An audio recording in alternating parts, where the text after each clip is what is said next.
Hello, hello. Good morning, ladies and gentlemen. We are going to wait a few seconds, a few minutes, because there is a severe delay with the trains, and we have many of the speakers and attendees on the train currently waiting. So I would like to ask for your patience, and we are going to start very soon. Thank you very much.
Tick-tock, every moment sucks when we're out of control. Time's up when it's 4 o'clock and we're still out in the cold. Oh, we've been trying to get away. And again, it's yesterday. We've been here 1,000 times. I thought that it's worth the fight, but whenever I close my eyes, I see it clear. We've been here 1,000 times.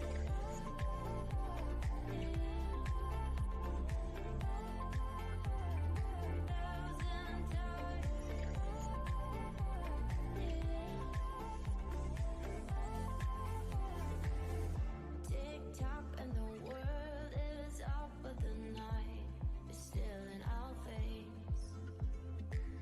It's been tough and it wasn't love, but I know I'd do it again. We've been here 1,000 times. I thought that it's worth the fight, but whenever I close my eyes, I see it clear. We've been here 1,000 times.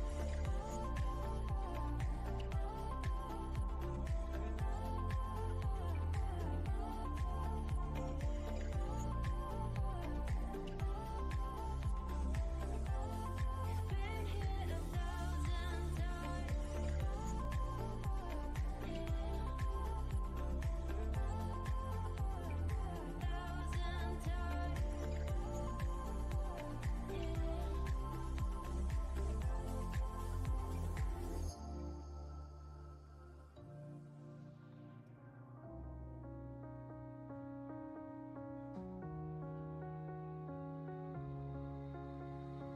Say something, are we having doubts?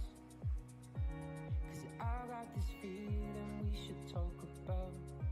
But you say nothing when I'm around. But you tell your friends that you're better off without me. But we have a chance. 'Cause baby, love can be reaping, and we could be just so damn perfect.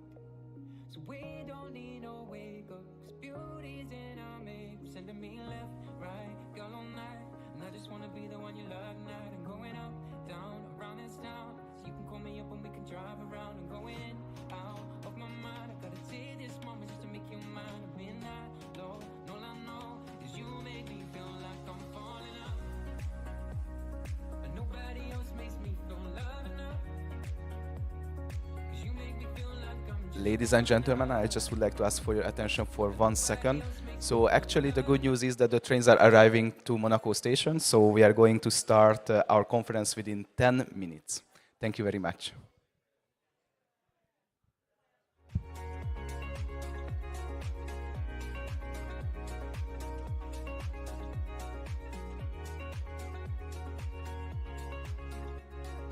say something just like before. 'Cause I got this feeling that I can't ignore. But we're running from all our flaws. I don't mind if you hurt me like love.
Something's calling me to get away.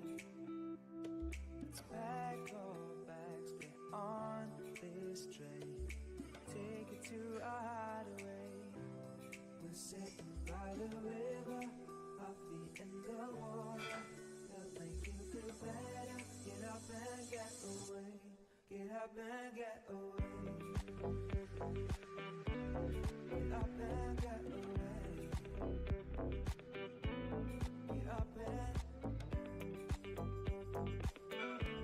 Get up and get away.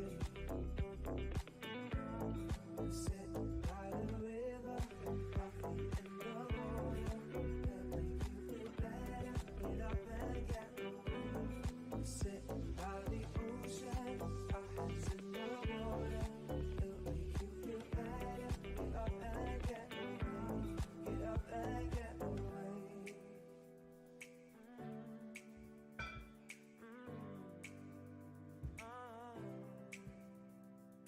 The breeze is calm, the sunlight gold lightens up and leading us ahead. Got no deadline, we take our time, live our lives with no regrets. We're sitting by the river, our feet in the water. They'll make you feel better. Get up and get away. Get up and get away. Get up and get away. Get up and get away. Get up and get away. We're sitting by the river, our feet in the water. They'll make you feel better. Get up and get away. We're sitting by the ocean, our hands in the water. They'll make you feel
Test. Good morning, ladies and gentlemen. Sorry for the slight delay. There's still more people coming and stuck in traffic or at the train station with delayed trains. We can see that the heat wave is not helping with traffic and transportation. But in any case, we should start in order to try and avoid having too much delay by the end of this long morning, which is meant to complete by 1 p.m. For lunch. So we'll try and stick to that schedule. No guarantees about that, but we'll try as much as we can. It's a very heavy session today.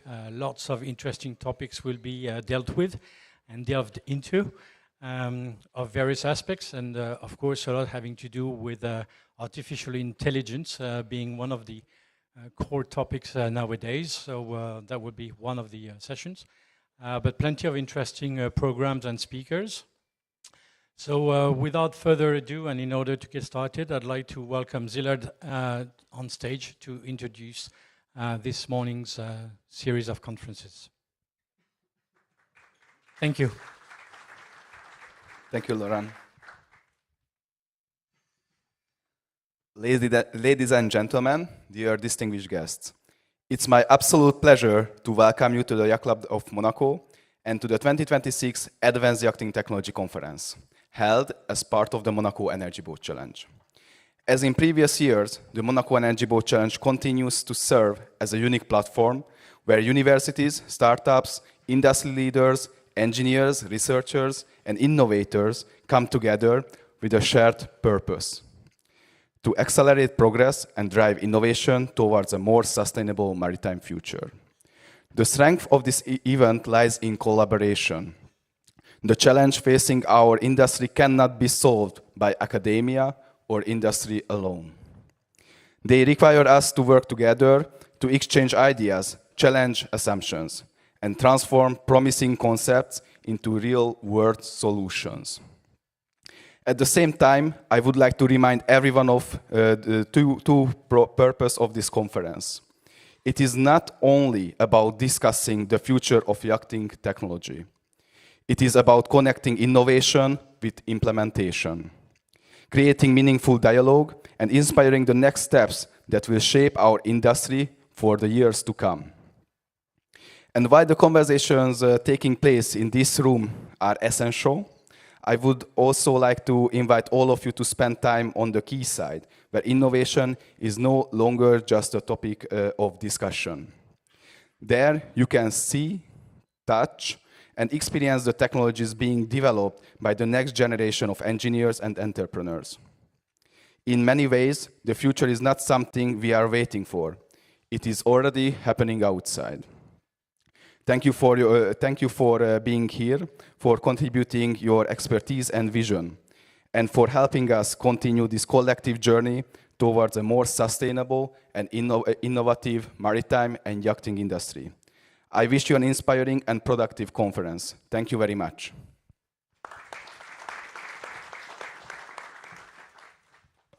Thank you, Zillard. And before we get on to our first presentation, which will be a keynote presentation, and then later we'll get to the roundtable sessions. Just a couple of reminders for the speakers. Try and be short and sweet whenever you answer questions in order to let time for everyone to take part. There will also always be the possibility for the audience to ask questions. So same thing, make sure that if you do want to ask a question, it is short and clear. No long explanations, please.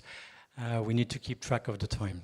Last but not least, please make sure that your mobile phone are turned on silent or switched off. By the way, you may have heard the bell.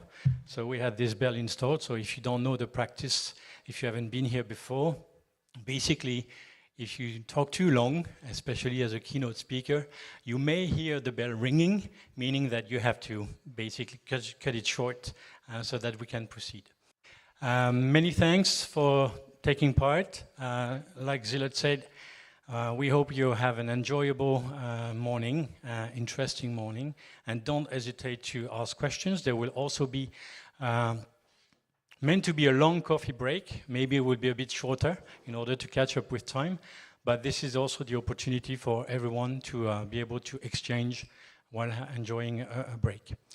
So in order to get started, we're going to have a look at the global yachting market with a presentation from the cluster Pôle Mer Méditerranée by Clément Rousset. I don't know whether that slide is ready. Is it ready?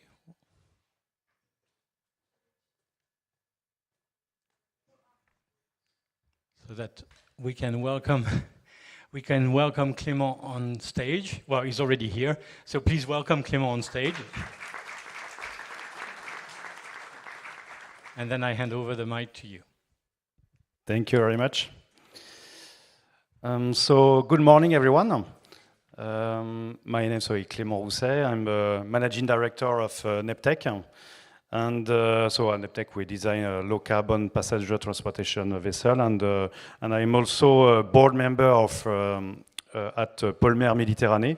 And today I will show you how our ecosystem builds the future of yachting. So I don't know if you have the slides. Yeah, okay. Next slide, please. So Pôle Mer Méditerranée exists since 2005. And, okay, perfect. So, yes.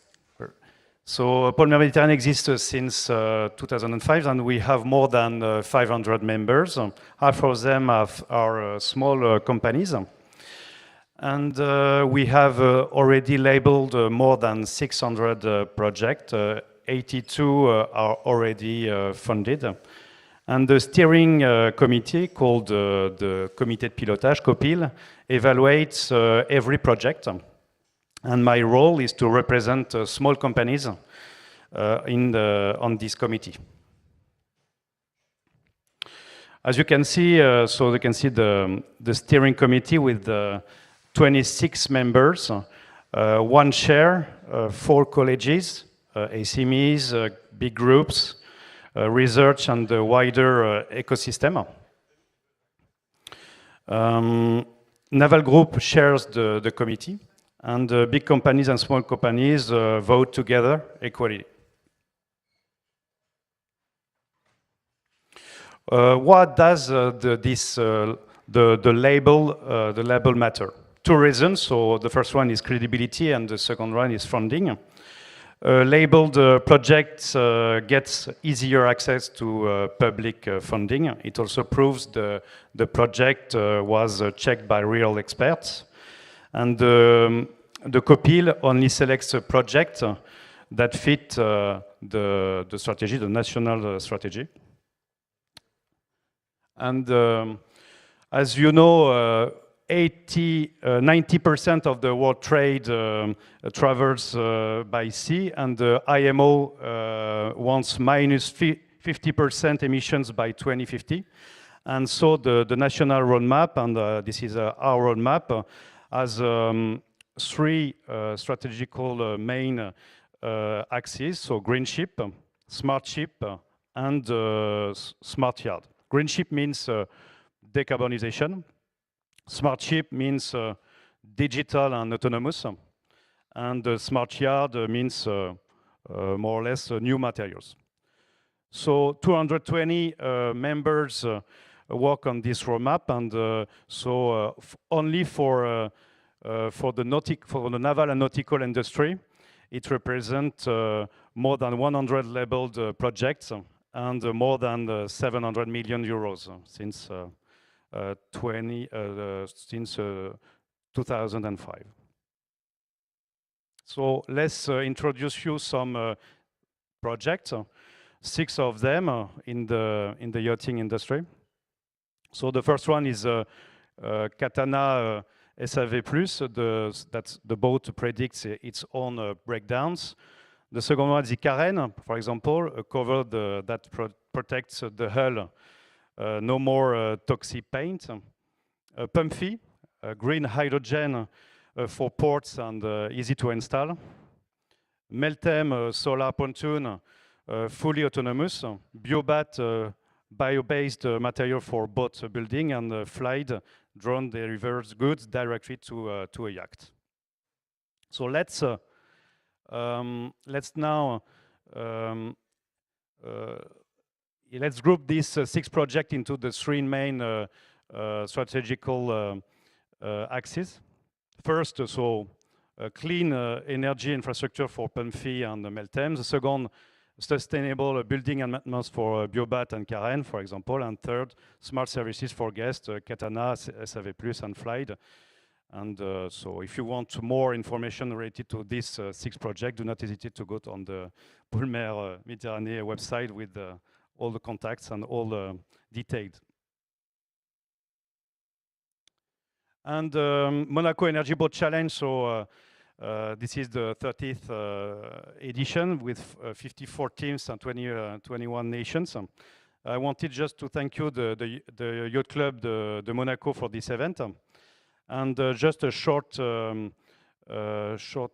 introduction. So because at Neptec we designed low carbon, as said, low carbon passenger transportation vessel, and we share the same vision with this event. And this event is where innovation becomes a real boat. And thank you. And if you want more information related to Polmer Méditerranée, do not hesitate.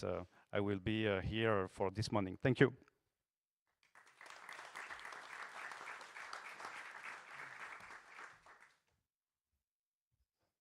Thank you, Clément. Thanks. Now you anticipated. So our next keynote speaker is Carlo Torre, who is a board member of the Cluster Yachting, another cluster in the yachting industry, but this one in Monaco.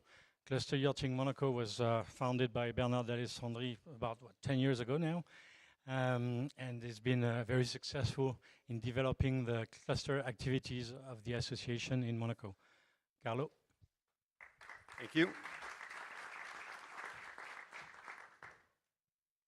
So we will, with the cluster is an association of professionals with obviously take care of networking and relations between the company and the representation of the yachting sector of Monaco abroad to yacht shows and events.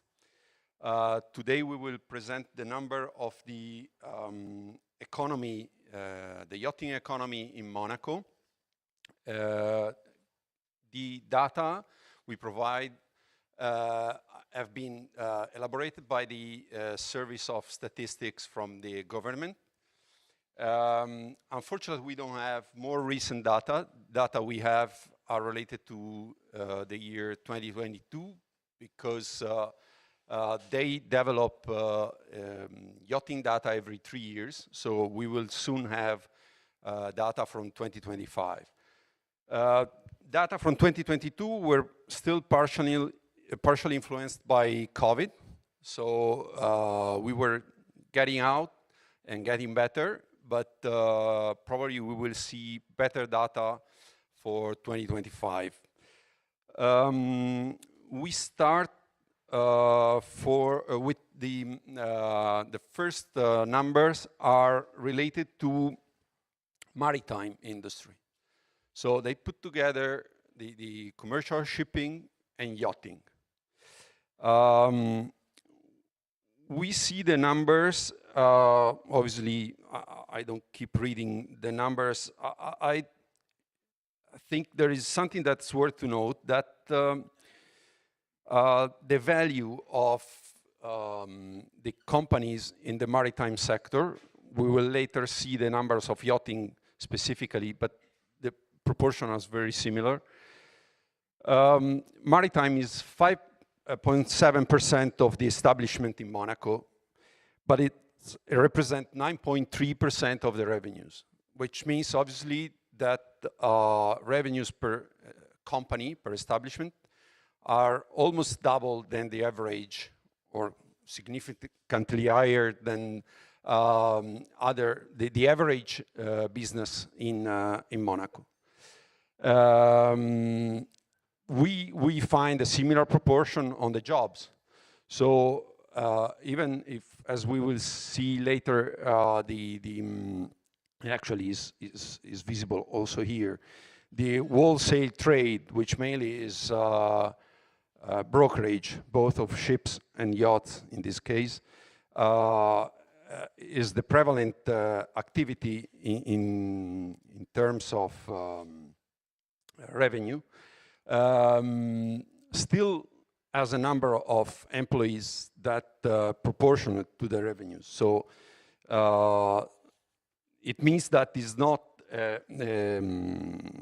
are not small companies, but are companies that together with a wholesale activity, with a brokerage, still require a certain number of services of support. What we have to note is the last point, as since now we will pass to the yachting. These numbers refer to companies that have their business almost exclusively for yachting. In this way, we miss a relevant amount of revenues that are generated from services that are not specifically for yachts, but that still sell to yachts their services. As an example, we can say laundry. Big yachts, when they come, especially at the change of the charter guests, they require laundry services. They change flowers almost on a daily basis. They do provisioning, not only from maritime provisioning company, but they buy any type of food or whatever in the shops and the commercial centers here in Monaco.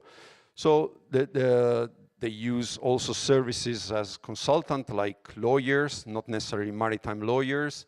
And this is valid for yachts and for companies. Like all the companies have advisor and consultants for accounting, for contracts with the employees and these kind of things. I mean, all these services are not taken into account in these numbers. Now we see the number of the establishments just exclusively for yachting. And we see that proportions remain similar to the maritime, the whole maritime sector. Still, wholesale trade is the main sector.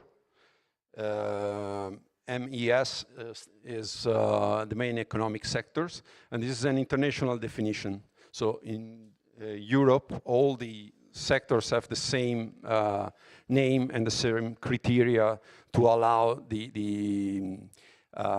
to share numbers and compare numbers. What is interesting to know is that we still have other sectors that could not be as visible as brokerage, but still are relevant in the economy of yachting, like scientific and technical activities, which means designers, surveyors, and this kind of activities. And we cover the full service set for yachting. Financial, obviously, being Monaco one of the main financial places in terms of concentration in Europe. But there are any type of advisors and supply for yachts.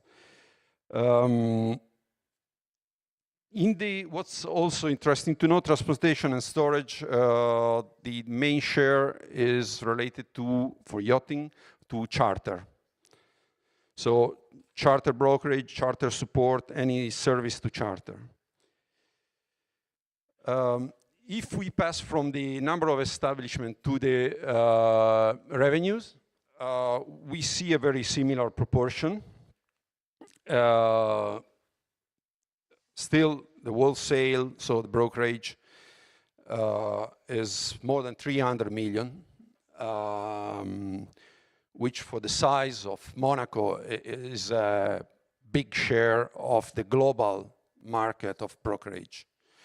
But again, as we said, we see that all the other sectors like transportation, scientific, and all the other supporting activities are relevant and are still numbers which are relevant in the Monaco economy, especially if you look at the transportation and storage. We have 17.8% of the revenues in principality. So the yachting sector of charter that is part of the transportation services to passengers as a relevant share of the overall transportation sector in the principality. The number of the companies, as we said before, is proportionate to these numbers, and still we see the scientific and technical activities, which is still an important part. 2.6% could seem small, but we have to think that real estate market in Monaco has a huge share of scientific and technical activities, which is mainly engineering. We can pass to the next slide, which shows the breakdown of the jobs. So we have seen the number of establishments, their revenues, and now we see the number of jobs. And proportions are similar. What is worth to note is that, as we see, we have 2.4% of the workforce in Monaco, while in terms of revenue, we were 3.7. So again, we see on the big number of the main number how profitable the sector is, because the revenue per capita are much higher, like 50% more than the average of all the other activities in Monaco. So definitely the yachting sector is proportional to their jobs, provide a very high revenue to the principality. Again, like for the revenues, even the jobs are influenced from the underestimation I was mentioning before, because there are people working for yachts in company that are not mainly dedicated to yachting, that are not counted in the jobs that we create, but obviously they dedicate most of their time to yachting. So this is more or less all. And one thing is worth to notice that there are a lot of very small companies,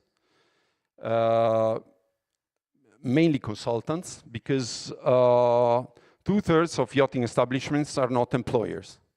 So it means that is our consultant with a VAT number, profession libérale, comme s'appelle in Monaco, but still the contribution to the all numbers is quite relevant. Thank you.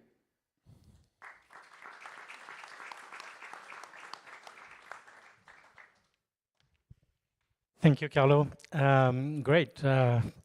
It's quite obvious when you look outside, but the reality is indeed that for such a small country with so few people, the contribution of yachting to the economy is massive and highly visible.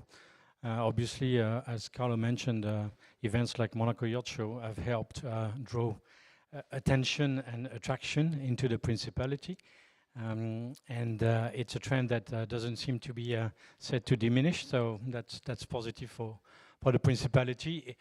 at the same time as yachting, generally speaking, as an industry, keeps on growing anyway. So, but whether it will continue to grow, this is something that we will start delving into with our first panel session, because obviously with climate change, which is hard to deny nowadays, there's certainly a need for adaptation of yachting. And when we mean adaptation of yachting, there's obviously a lot of topics that can be delved into, which we're going to try and do with this first roundtable. Starting with obviously decarbonization being one of the key issues that we've been addressing with the Energy Boat Challenge, but also reduction of energy consumption being another topic where the shipyards work a lot on trying to improve energy consumption on board. And then we will also look into what other impacts there may be with climate change, which has to do with possibly a shift also in destinations where yachts can go cruising, because that also impacts destination. So in order to get into that topic, I'd like to call on stage Claire Ferrandier-Sicard, who's the CEO of ETYC. ETYC is a environmental training for yacht crew, and we'll see that her experience, she will share with us her experience about what it means bringing environmental matters to yacht crew. And then we've got Maëlle Truchement, who's the CEO and founder at Nemo. Please welcome her as the co-founder, sorry, I said founder, but co-founder, with Simon Dort and Marc Guinot.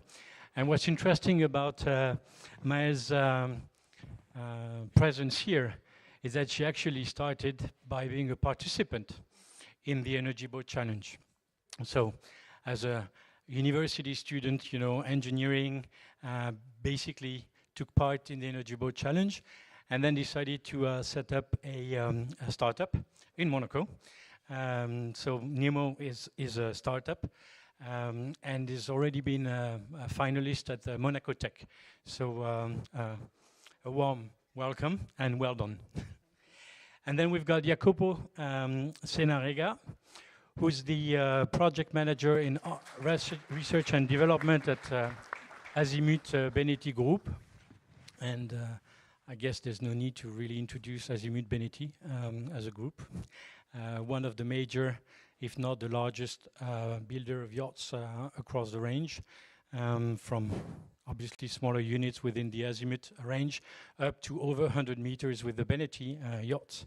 And so he's going to tell us how Azimut Benetti are working on adapting the strategies and the products to climate change. Then we've got Nathalie Kever, who's the General Secretary at Sea Index. I think there's no need really to introduce Sea Index, but I will still do it.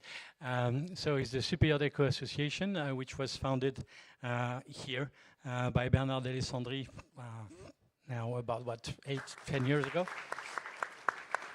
And who's developed the index, which is applicable to yachts in order to improve their environmental performance. And she'll tell us a bit more about it. And what's interesting with the Sea Index is that now it's also developing its connection with ports and marinas around the world in order to bring benefits to yachts that actually take a clear step forward in improving their environmental performance. And she can tell us about that when it comes to destinations too. And last but not least, Martina Resch Villanova, if she's arrived, yes. Who's the technical manager at Southern Spars. And obviously when we talk about climate change and adaptation, the idea of sailing comes back in the picture. So she will be able to tell us more about how they approach and how the innovation that they bring to the table may make a difference in the development of sailing in the yachting industry. So thanks all for being here. Welcome. As you can see, it's a broad range of specialists. A broad range of specialists, which means that we have a broad range of topics we can delve into. And one of the first thing I'd like to ask all of you, whoever wants to answer first, you've got the mics by your side,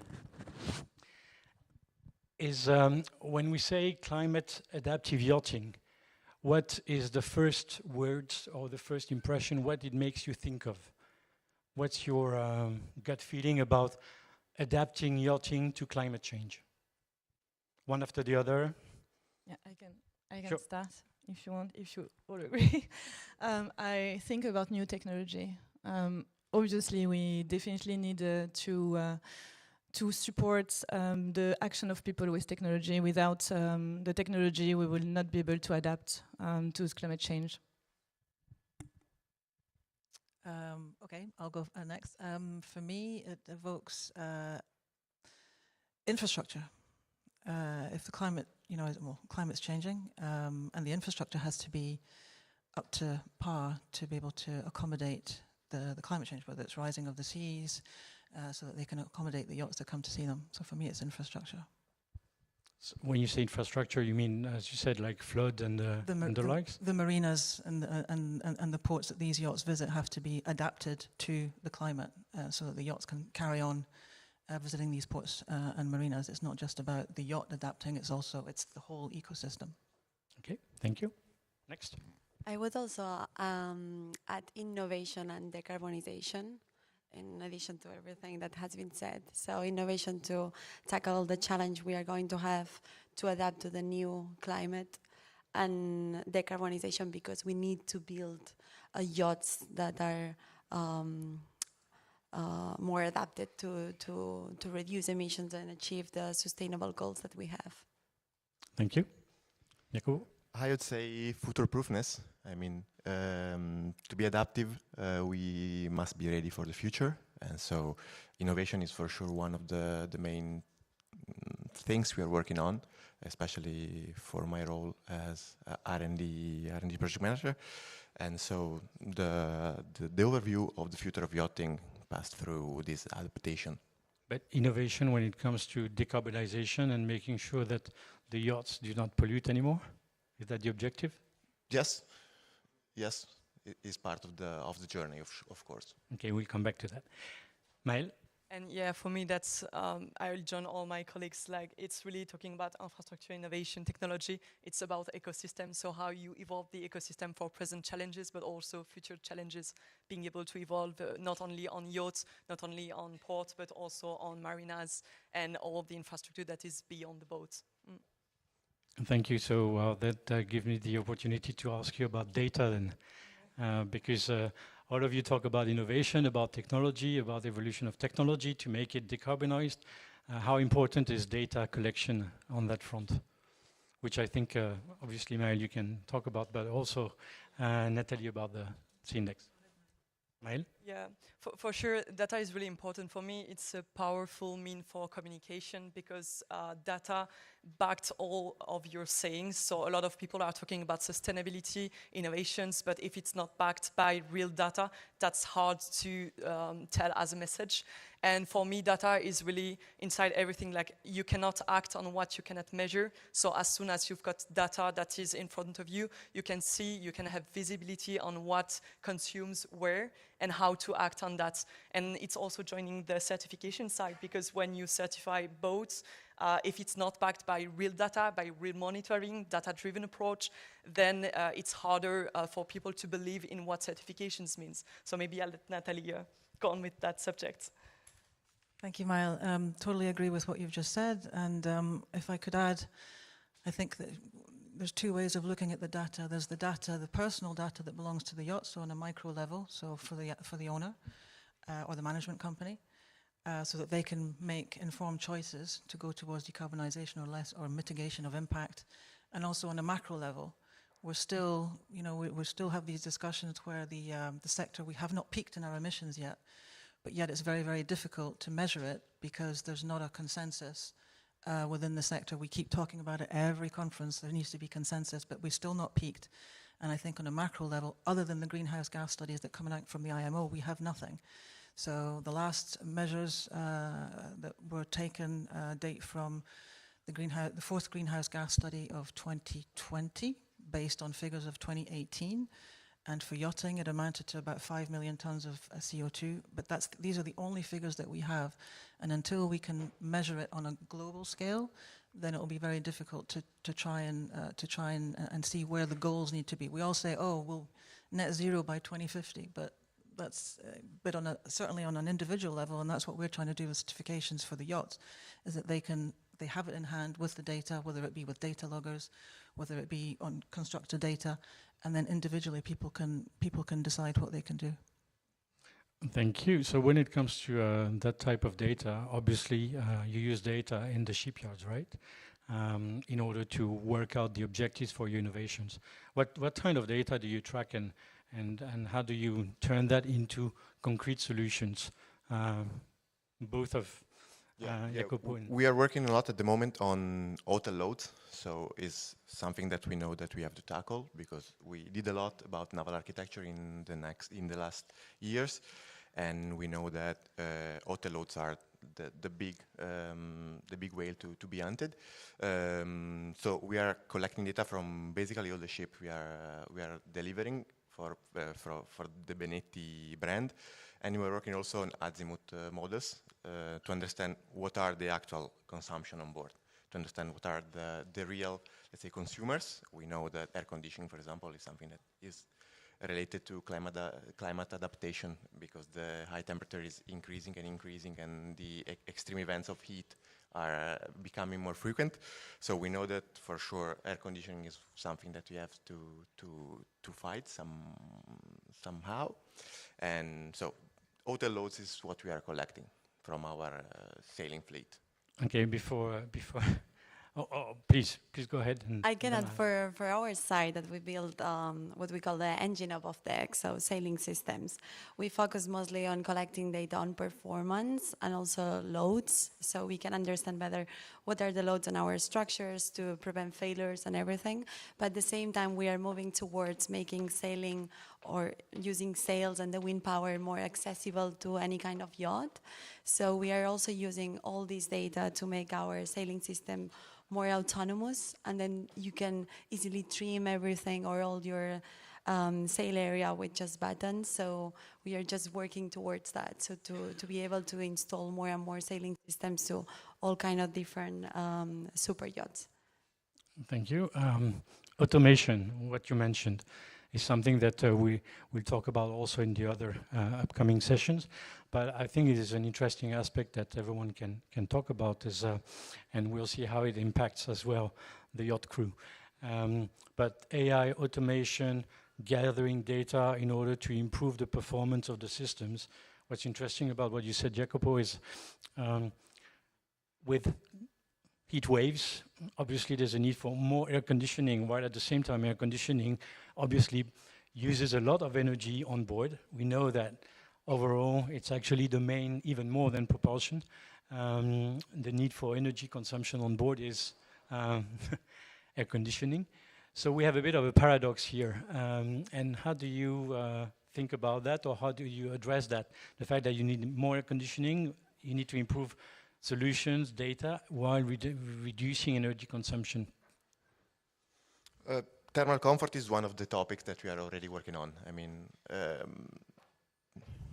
at the beginning of yachting industry, it was quite easy to install a chiller, a fan coil, and that's it. Now we are working a lot with CFD, for example, to optimize the air distribution in order to reduce the actual power needed for guaranteeing the highest level of comfort to our clients. And on bigger boats, we are installing different systems based on direct expansion that can reduce a lot the energy consumption by adapting a more, let's say, efficient means of transfer of the heat, basically. So these are the two topics: new technologies and also optimization of what we are already doing in order to keep everything under track. And also, let's say, the passive insulation is something that we work a lot on, especially for glasses that are increasing in terms of size on our boats. But with films and other UV protection, you can reduce a lot the solar irradiation and far And so automating these management systems is something that is becoming more a standard, or especially with the advent of AI, improving that performance is something that, with the data being collected, is happening, is not there yet, or is slowly coming in. Maël, what do you think, since you're collecting data? Do you see a change? Do you see how things are evolving in terms of also acceptance of the fact that you've got all that data that you need to collect, and how do people take it?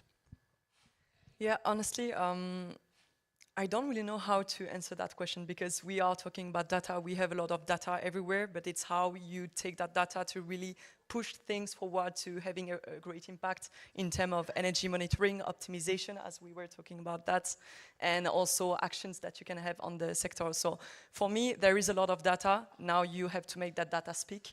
And by having visibility on what you have as consumptions, energy monitoring, as you were saying, it's about optimization. So how to take those insights to be able to act on the right level, because it's not only about, we were saying about cooling and so on, but there is also a lot of other subsystems that are operating on the boat. And by having optimization, not only of that specific subject, but all of the subsystems, then you can really have energy monitoring that makes an impact. So maybe that's not answering the question, but...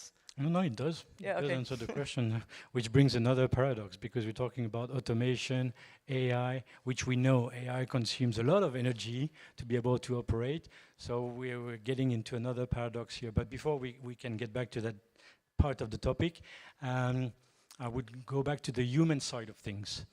How does it work on board, and how do people, crew, captain, and generally people you talk to, take it to improve their performance and adapt to climate change?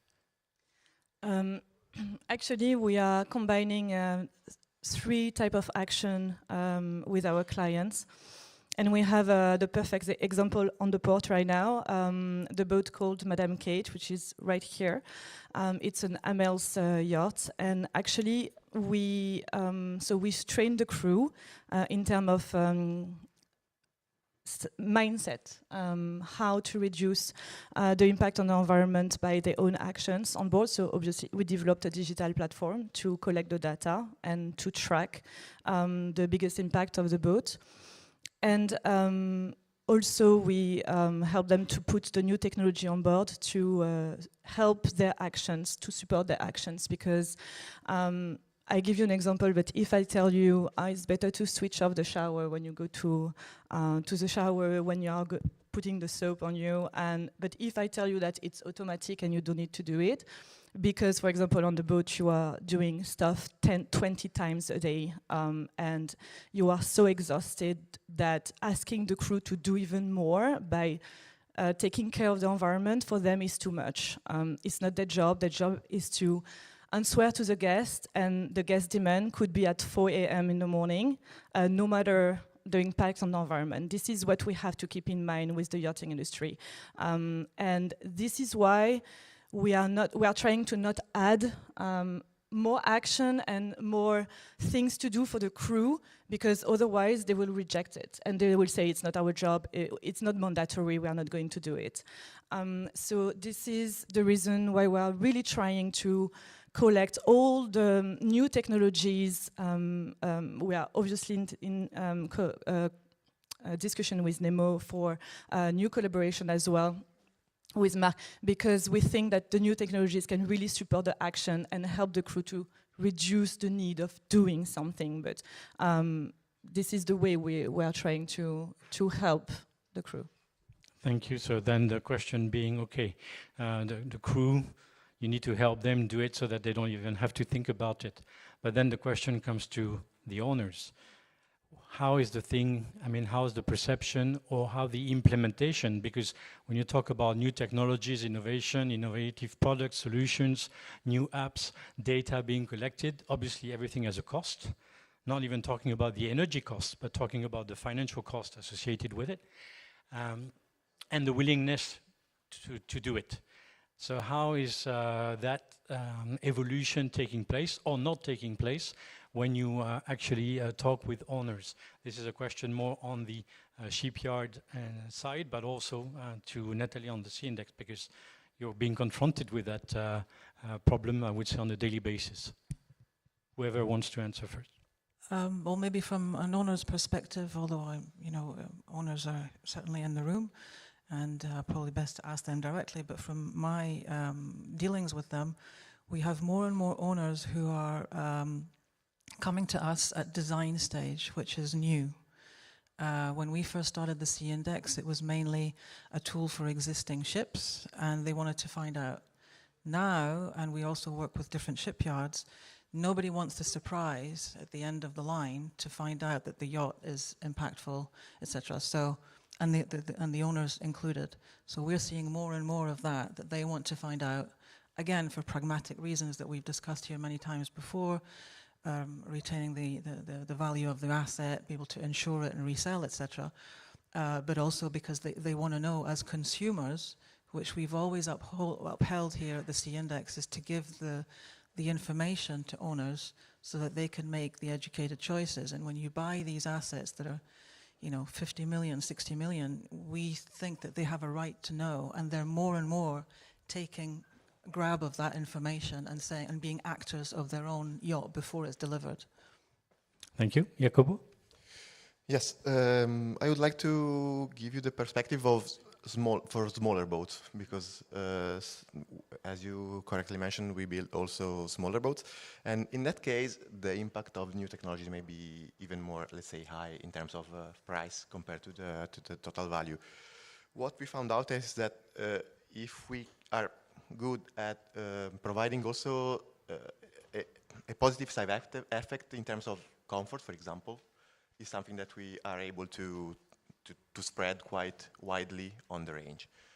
If it is just, let's say, the cost for the cost's sake, of course it's more difficult. But if we can manage to fit a sustainable solution, or let's say a less impactful solution with the comfort for the owner, is where we get let's say the best from the innovation that we can do. If I can ask just an example, with the boat that we've worked with here in the port, because of the action they put in place to reduce the energy consumption after the data collection and after all the action that we put it in place, last winter, when the boat was in the port in Cannes, the electricity increased, the price of the electricity increased, but because they reduced the energy consumption on board, then they didn't see any difference on the bill. So that means they didn't pay more that they were supposed to. So it was really, the owner was super happy about that, but definitely the owner is putting already 15,000 euros budget yearly for reducing the impact on the boat. And maybe just to add small things on that also, I think it's also in terms of mindset, a long-term vision, because we are thinking of short-term costs, but not seeing long-term benefits. And for me, that's really about that. When you say this example, we have also an audited yacht, and we say, okay, maybe you have to put effort to put costs into new technologies, sustainability, and so on. But if you have the long-term vision, then you see that you are really winning the party, So it's also about thinking long-term and not only short-term. Just wanted to add that. And if I can add as well in terms of operational cost, so I think that through this decarbonization pathway, we are looking into new technologies that suddenly they have something new in yachting, that they have some payback period. So it's technologies that you install and actually start saving you money, like for instance, sailing systems or a sail. So every time you use your sail, it's fuel not burn. It's what we call, it's a free fuel. You are using a green energy or source that is wind. So that changed the whole picture in terms of economics, as you were saying. Then suddenly also it's a tool to manage volatility and also availability. So what are we going to see? Hybrid systems with, for instance, wind and methanol or green methanol. So that technology, for instance, wind gives you the possibility to manage what happens if then I reach a marina that there's not methanol available, right? So, or suddenly the prices are super high. So looking at long term, having those technologies on board give you the possibility to be more resilient in some way. Can I just thoughts about the data itself? I think we've all been used to being on the passive side of data, people collecting our data, and I think we're probably going to see in the next few years, certainly in yachting, a shift so that the actual data belongs to the people who own the vessel, and so that they can, when they go into a refit yard, they have the data. It's my data, I'm giving it to you so that you can make improvements on my yacht. So really taking ownership of the data that they have. So you're all seeing a real shift in anticipating the fact that obviously with the data being collected, you can set targets, set objectives. People are taking it on board. Owners are taking it on board, even at design stage. Do they realize that what you mentioned about being long-term investment or hefty, or can be a hefty financial investment, especially on the smaller units, with the long-term value of it? Do they see the benefits? And do you think that it does bring, I would say, the value of the yacht, rather than depreciating, can be kept high enough because they've done what it takes? Just an example here of, really short term. We have a vessel that's in Port Hercule, who's a C-index rated vessel. And thanks to the little CO2 certificate that we have and the options of improvement, they were able to reduce their lighting costs just by changing the LEDs on board. Because an 80-meter yacht, it makes a big difference on a yearly bill. So yes, there's the long term, but there are the short terms, and these are the ones that are the most that speak to the owners the most. Same with another vessel a couple of years ago. Went through a $25 million refit. They swapped the 2 big generators out for 3 small ones that were better balanced. And this person is used to doing Sydney, Hobart, and they save, just by these calculations, 20,000 Aussie dollars. These are tangible, quick information. So it's not always about the long term or the resale of the yacht. Thank you. Then bouncing back on that, obviously this is all working nice and fine for new yachts especially. What's the situation when it comes to older ones, or what we call retrofit basically, refitting yachts? And have you had experiences where you get owners of existing yachts that come to you and say, okay, we realize that we need to improve our performance, we need to adapt our yacht to be more resilient, and is that happening or not really happening? At Southern Spars, for example, do you have people coming and say, okay, the performance of my sailing yacht, you need to change something about it to make it better? Or at Azimut Benetti, do you work on such cases of retrofitting yachts in order to help the performance, the environmental performance? I would say from our side, it's rare that, for instance, a motor yacht comes to us and say, now I want to install sails on board. Maybe we'll see that in the future. It's not really happening now. Sometimes we do see that they want to change some aspects of their sailing system, but it's minor things, or the sail itself or something, but not big retrofit projects for now.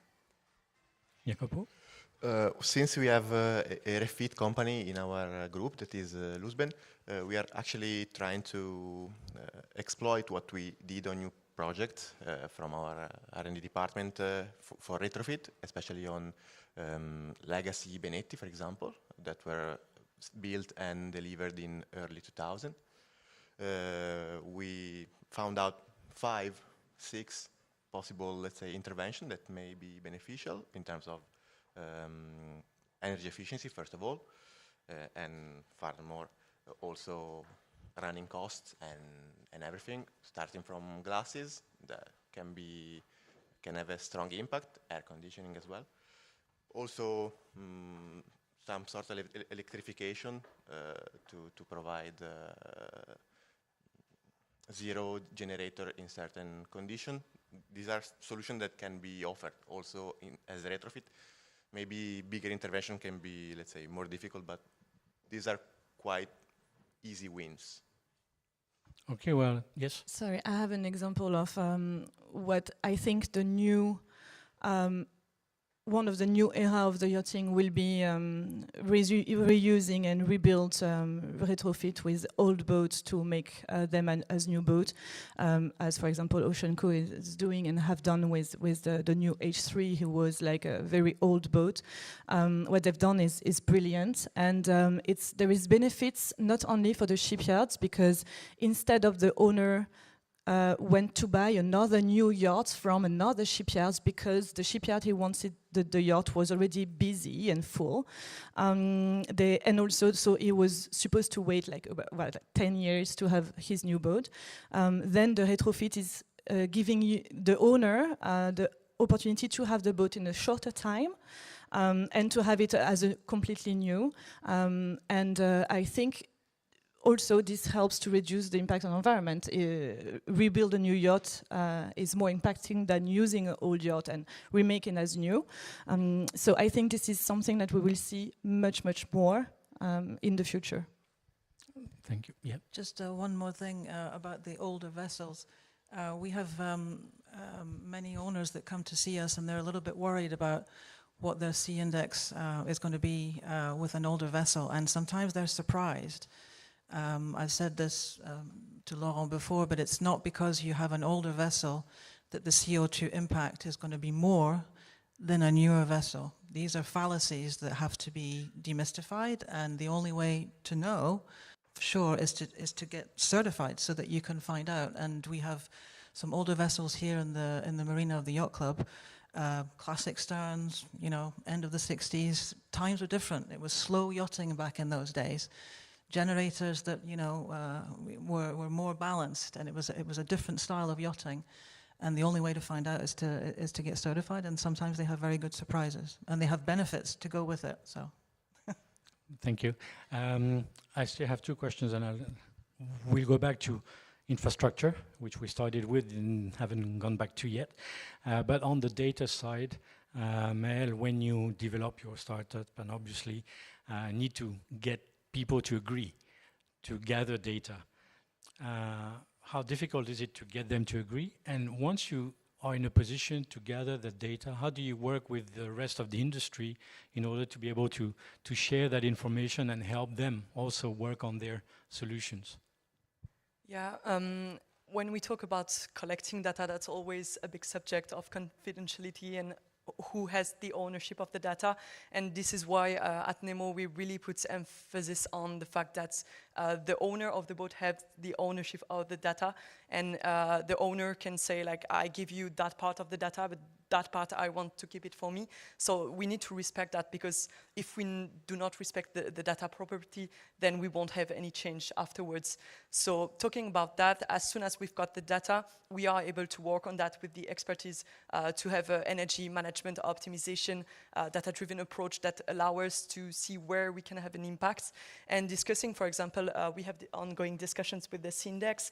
We are talking about certification, so how to help them with that data to certify both on real-time data, so having real-time use, day-to-day life, and also like with ethic, we know that we are able to gather that with that data, set a change of mindset, of vision, of how that data can really transfer into acts that are not that complicated, but can add to really growth value and so on.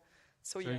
On that you work with the shipyards, with the architects, naval architects, yeah. designers, and to be able to push through these objectives. Yeah, and that's also a discussion we want to have, and maybe we can have that later, but also with shipyards, like how can we integrate that by design, having the data logger or data capturing that is already native in the systems, and being able from that to have people that have more acceptance, because they don't have to make the choice of giving you the data. The data is already existing on the boat, and we can act on that daily life. Yeah.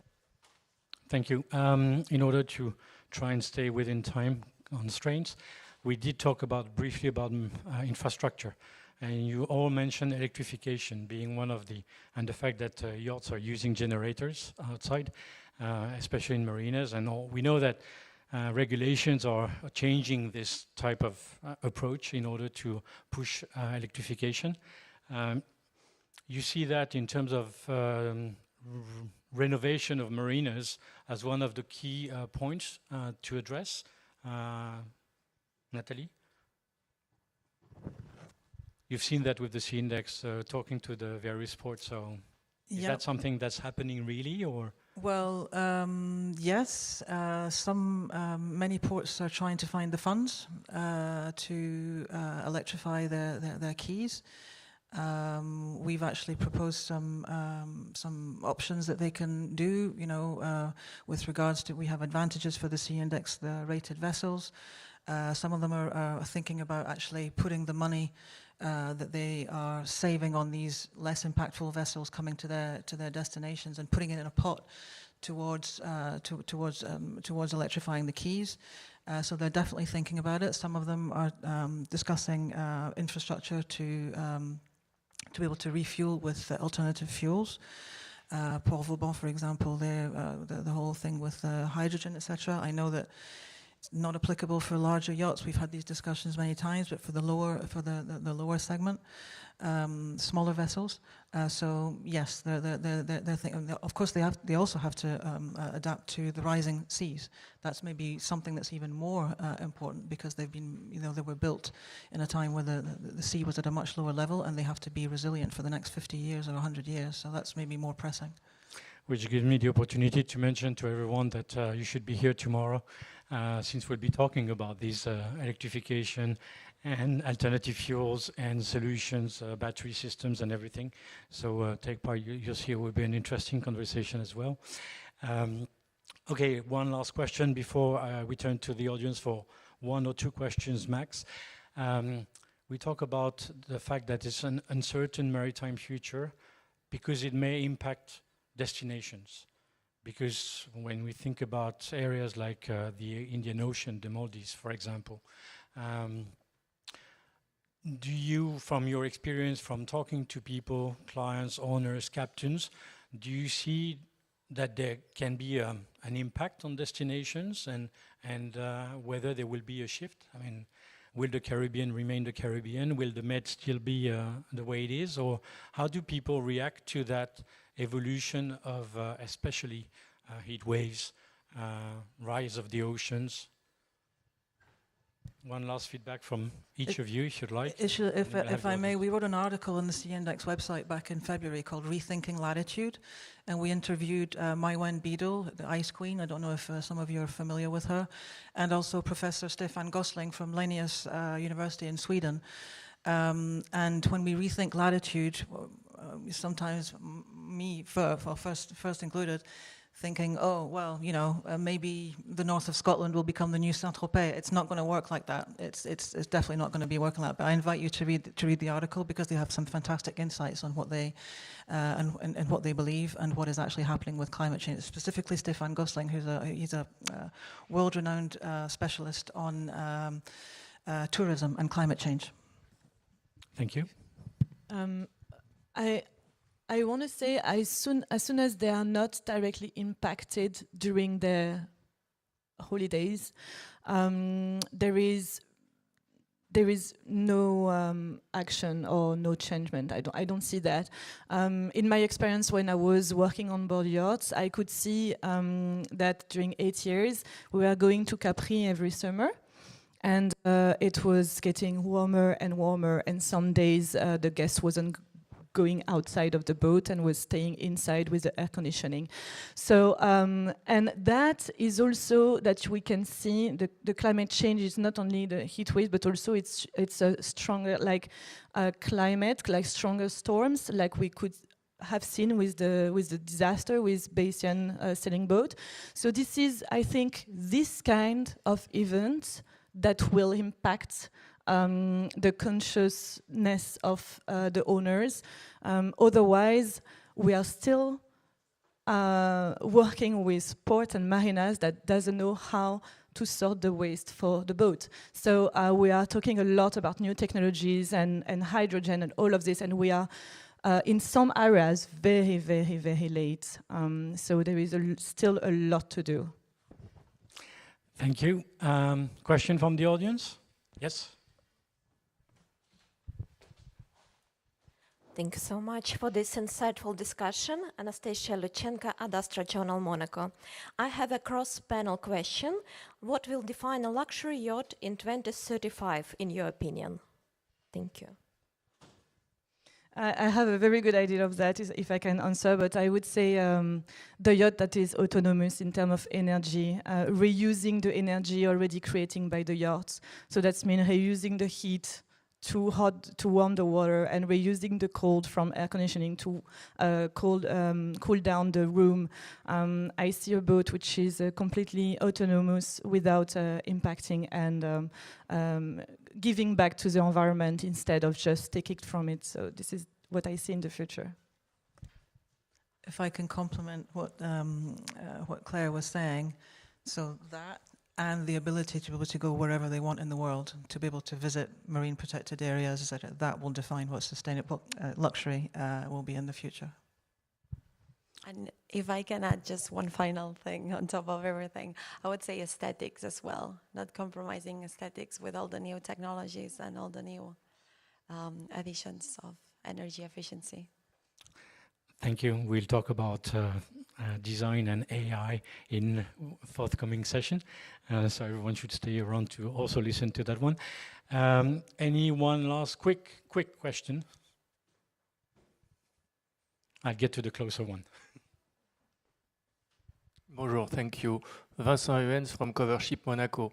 Do you believe it's realistic to think that the carbon footprint reduction labels like you have would give priority to certain owners, to certain European marinas or ports? That could be a good incentive. That's what they do, actually. Natalie, you're right. With the C index, you've got agreements with a number of ports. We do. Thank you, Vincent, for your question. We do. We have advantages for the C index certified vessels, not just with CO2, but also with air quality, particulate matter, and NOx.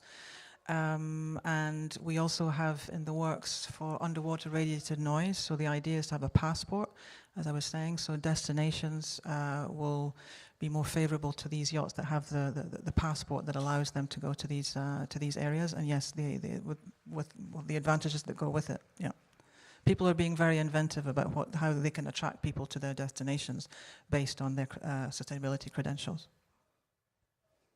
Thank you.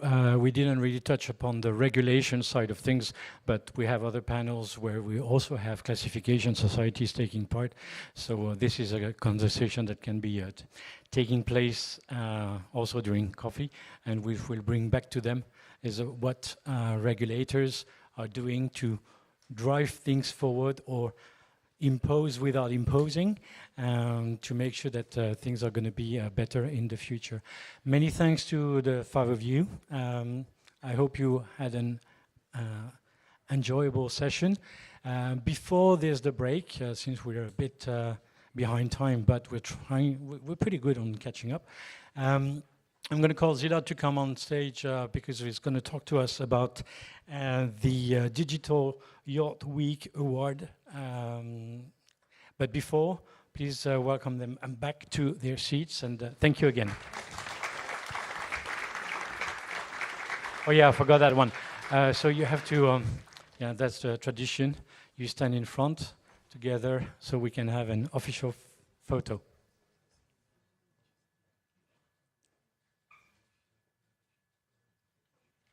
Thank you.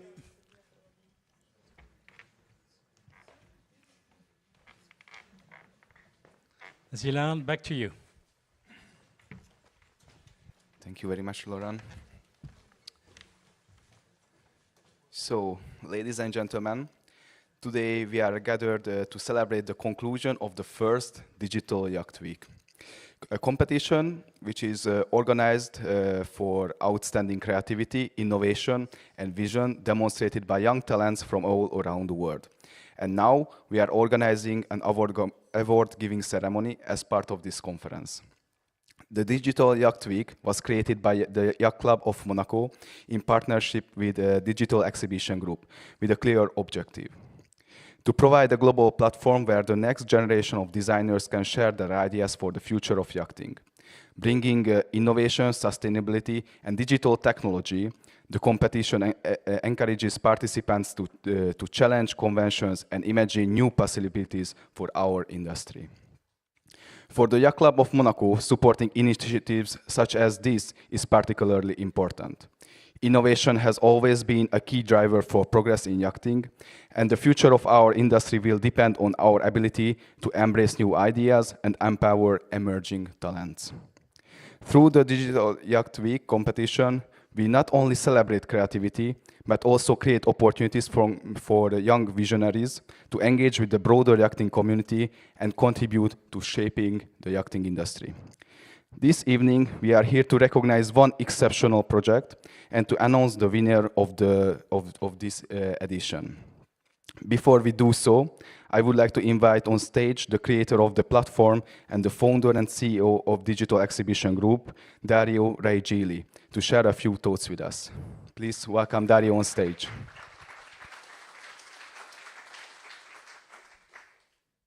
Thank you. Thank you very much. Hi, everyone. I'm Dario Raigili. I founded Digital Exhibition Group. It's a design studio in Milan where we also work on verticals in the design industry. We'll launch events and competition in design, and we launch Digital Yacht Week with the Yacht Club of Monaco. What we focus on, we rebuilt the whole Monaco and Yacht Club in 3D. We placed the boats that were projected in 3D inside the marina, and we allowed everyone to just view the boats inside in immersive experiences by using the 3D files and creating a whole immersive view of the boat. This allows designers and brands, in this case students, to showcase what they're into, what their vision of design is, and what the future of design is. We do have, yes, here. This year's for the first, as you can see, we replicated the whole yacht club. You can see some of the boats. You can see the boat of the winner, the third one.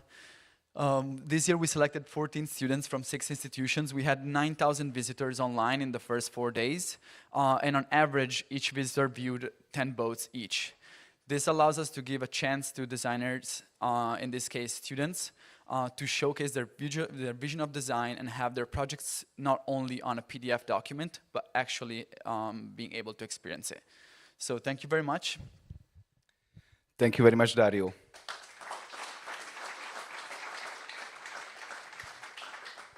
So now I do believe that this is the time to announce the winner. And the winner of the Digital Yacht Week competition is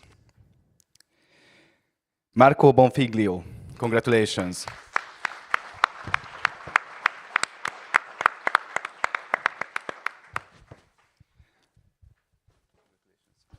Please, Marco, take your prizes.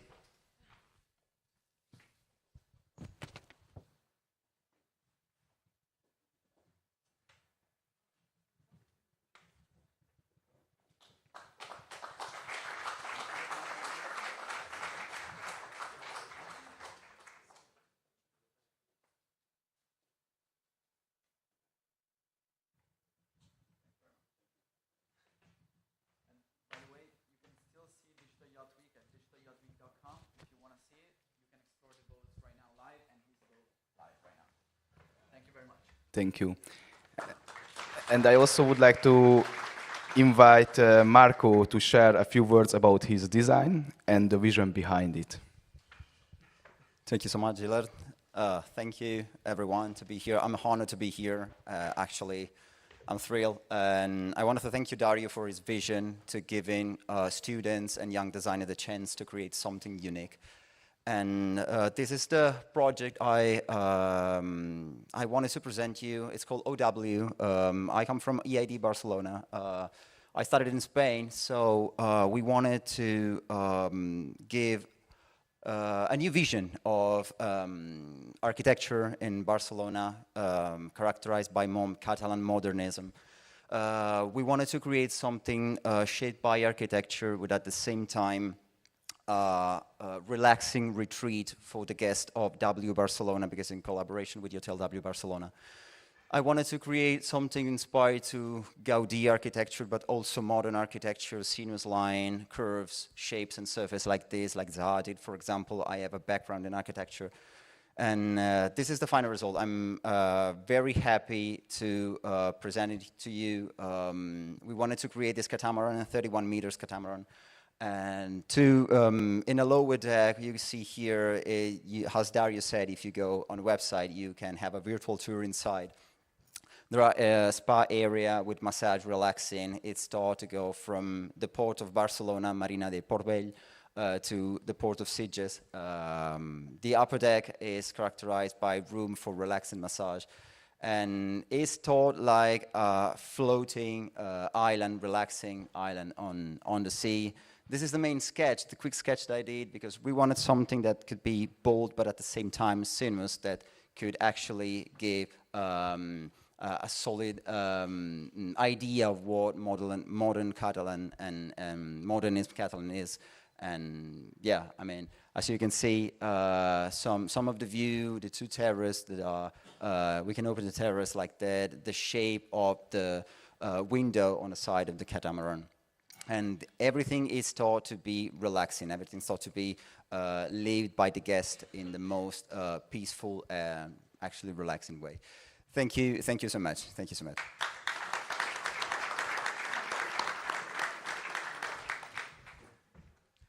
Well done, very nice project, a very interesting evolution of your design with sustainability in mind, completely goes into what we talked about just before. So I'm going to let you have a good break. You basically have 25 minutes, not half an hour, in order to try and catch up with time before we get to the next session. The next session will be about AI weather routing for clean propulsion. So basically how we're using artificial intelligence nowadays to improve, obviously, routing for yachts and boats, generally speaking, so that we can reduce, as usual, the same objective, reduce energy consumption, but without sacrificing comfort and ETA as much as possible. So before we get to that session, enjoy the coffee break and see you back in 25 minutes. Thank you. Aujourd'hui, notre bâtiment est bien plus qu'un simple édifice, devenu un lieu de vie dynamique pour nos 2500 membres. Notre Yacht Club doit être un exemple et un moteur. Cela implique de la cohérence entre nos paroles et nos actes. Tel est le sens de notre démarche collective. Monaco, capital of advanced yachting.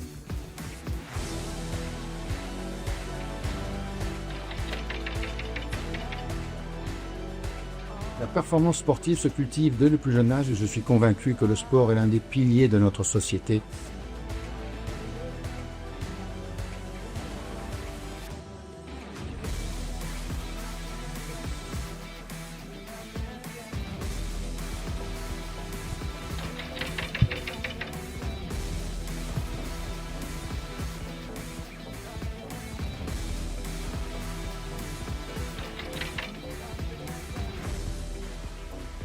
Lancement de la belle classe de son centre de formation.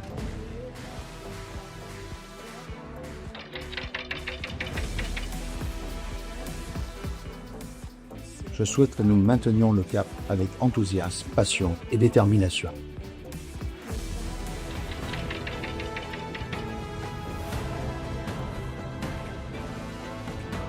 Protéger l'écosystème marin riche et fragile de notre planète est notre priorité absolue.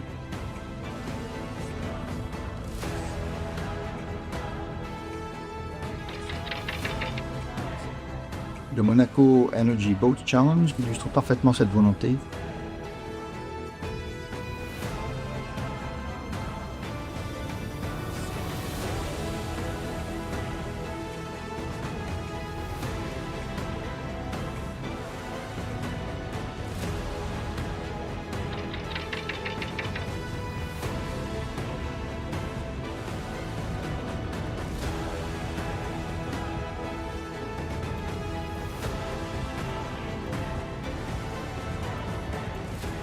Le passé est notre patrimoine, le présent notre responsabilité, le futur notre défi.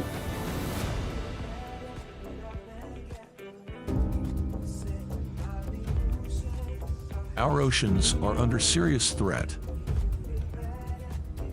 Yachting stakeholders have the responsibility to mitigate impact and contribute to marine conservation. The Yacht Club de Monaco elaborated a robust benchmarking rating system for yachts based on calculating their initial carbon emissions.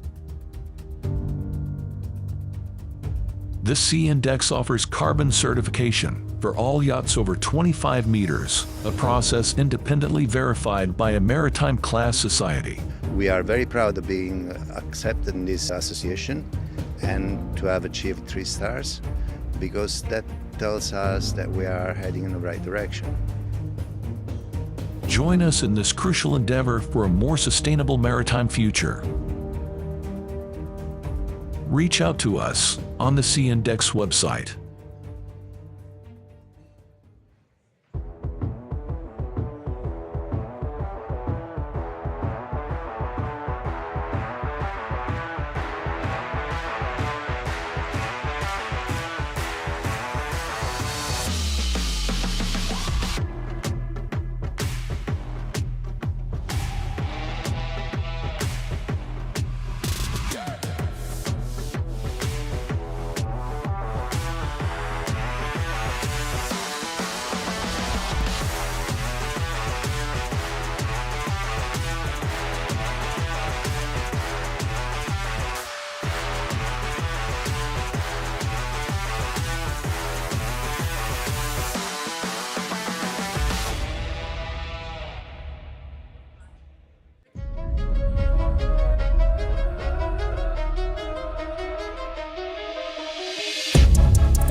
put your head in your hands again, 'cause I've been running away. We never put a label on this thing, but I guess you expect me to stay. 'Cause I've been giving you all the signs, stay with you every night, too deep in. We've been playing at relationships, but the illusion's so much better than the real thing. If I'm alone, I'll got some kind of relation. Like it or not, there'll be some kind of situation. In just a second, I don't recognize myself. Think it's bad for my health. Do you wanna go out? We never got time. Or do you wanna just get down? Live a little while, we can just entwine. Do you wanna just get down? Sometimes I get lonely, want you to hold me. Tap on my, tap on my, tap on my, tap on my mouth. I like it better with the lights out. Can we act like we're nervous again? Reminds me of the first time when we didn't have to pretend. When you were giving me butterflies, texting me every night, had me wondering. Yeah, I know all of your secrets now, and the mystery was better than the real thing. If I'm alone or in some kind of relation, always the same, another kind of situation. In just a second, I don't recognize myself. Think it's bad for my health. Do you wanna go out? We never got time. Or do you wanna just get down? Live a little while, we can just entwine. Do you wanna just get down? Sometimes I get lonely, want you to hold me. Tap on my, tap on my, tap on my, tap on my health.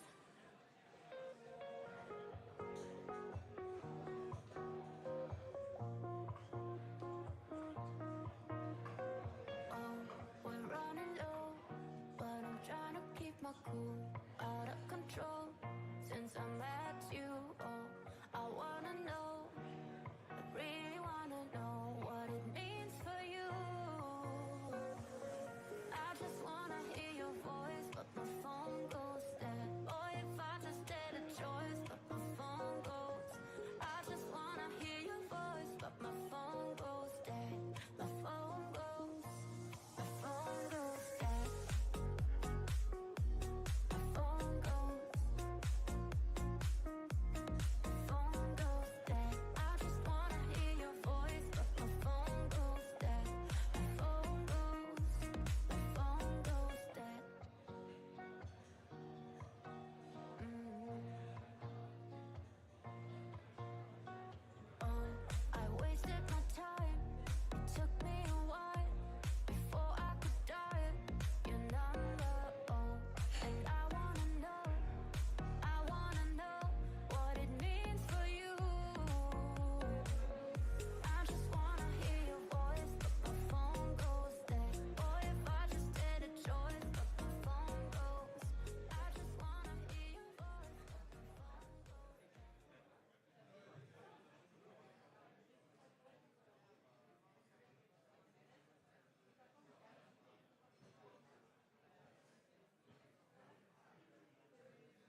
Aujourd'hui, notre bâtiment est bien plus qu'un simple édifice, devenu un lieu de vie dynamique pour nos 2500 membres. Notre Yacht Club doit être un exemple et un moteur. Cela implique de la cohérence entre nos paroles et nos actes. Tel est le sens de notre démarche collective. Monaco, capital of advanced yachting.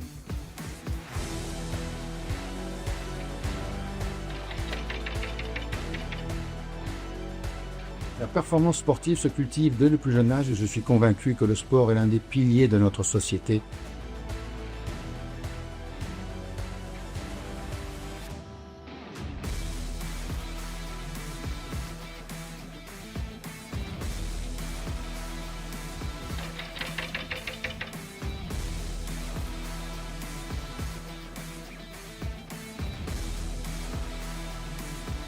As you know, there's going to be lunch afterwards, although a bit late for lunch, probably, but you'll be able to carry on the conversations over lunch. So please kindly return to your seat, and then we can get started.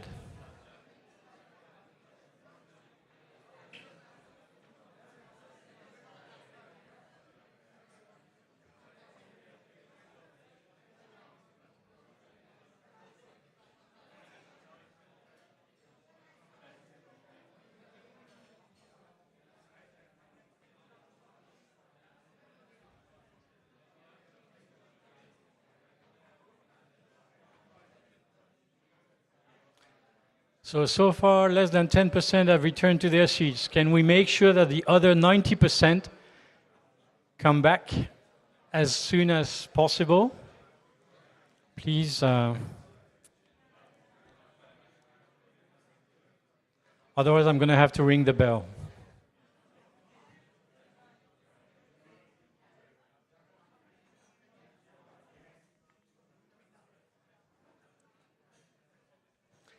I know that you can't hear me outside, so if you've got people outside, if you can try and bring them in, that would be nice.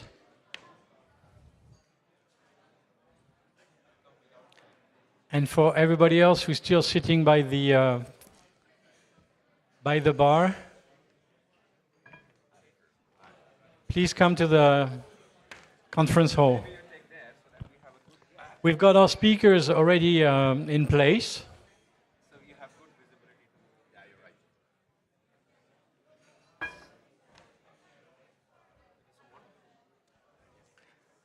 Nathalie, can you help?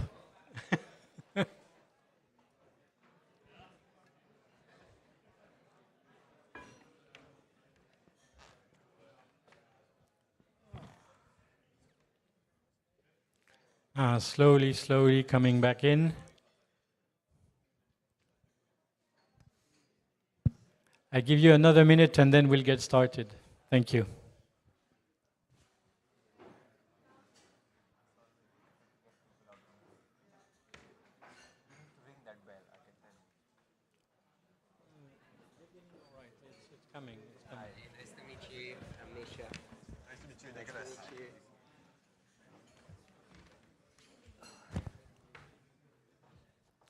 All right. You've been all right. You've been not too good, but not too bad either. So please proceed swiftly, and then I don't need to ring the bell. Since we're four, shall we be closer to each other? You were meant to be four, but Christian could not make it in the end. So there's going to be only three of you. So yeah, you can sit closer. So welcome back, and briefly introduce Akash Dua, who is Business Development Director for West Europe at DNV. Obviously, when we talk about AI and we talk about what's happening with the development of technology, that has implications when it comes to classifications and regulations. And that also connects, obviously, with the climate routing AI use. So we'll deal with these aspects with him. And then we've got Nicolas Boulet, who's the Director General Manager at Wizamo. Wizamo is a brand of subsidiary brand of Michelin, the French tire manufacturer, who's well known for its Bibendum. And in fact, that allowed Nicolas and his team to develop an innovative sailing system. And he'll tell us how that works also when it comes to improving or managing performance in weather routing. And then we've got Misha Wiozołkowski. You're nearly there. Thank you. Okay, say it for me. Wysakowski, but yeah, you're right. Wysakowski. Exactly. All right, thank you. So he's the CPO at SavvyNavi. SavvyNavi is an application, obviously using lots of data in order to help with navigation and improve performance when it comes to making decisions on navigation routes. Pretty well known in the industry, over 3 million users, and he'll tell us how it all came about and what's next as well. But before we get there, obviously when we talk about AI weather routing, one thing that comes to my mind, I'm a driver. I use Waze or other solutions, but Waze still pretty good. And what's interesting is that, of course, their data is the existing routes and traffic. The main thing is traffic. And based on how traffic changes, like this morning coming to Monaco, for example, and how difficult it can be, it tries and adapts to offer the customers, the users, various alternatives, the ideal one first, and then maybe some changes. So I can imagine, and okay, I've got a friend who keeps saying that Waze is always right, because it gives you an estimated time of arrival, and by the time you actually move on the road, traffic changes, and your estimated time of arrival changes as well, right?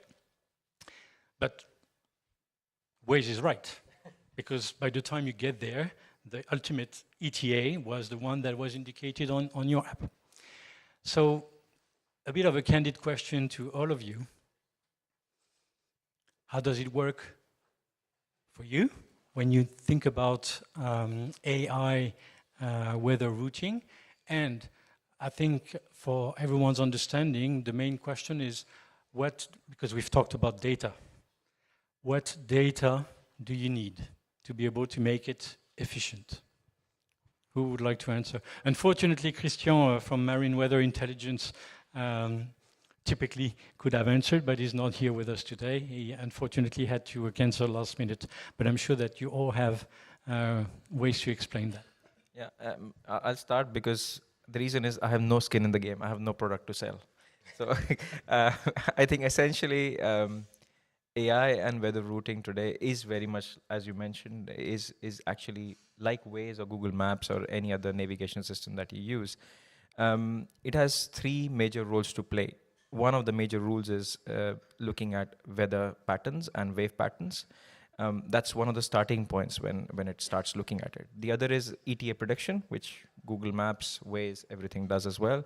But the third and the most essential part today routing is doing is cost and efficiency optimization. That means using the power takeout of the engines to see what would be the most efficient way to go. And efficiency, I mean not having slamming loads, not having torrential pressures, not getting into wind suctions there, just to make sure you get a route which is not only efficient but also comfortable, because yachting is about comfort. Nobody comes to a yacht to get slammed. And that's not the intention, really.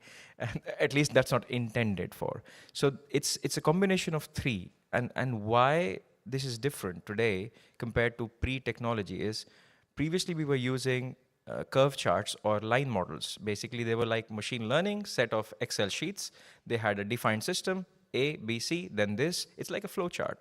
Today, they adapt. They adapt real time, seeing the conditions. They adapt, they learn, and they change. And that's what changing the game for how weather routing is working. So it's not a predicted model.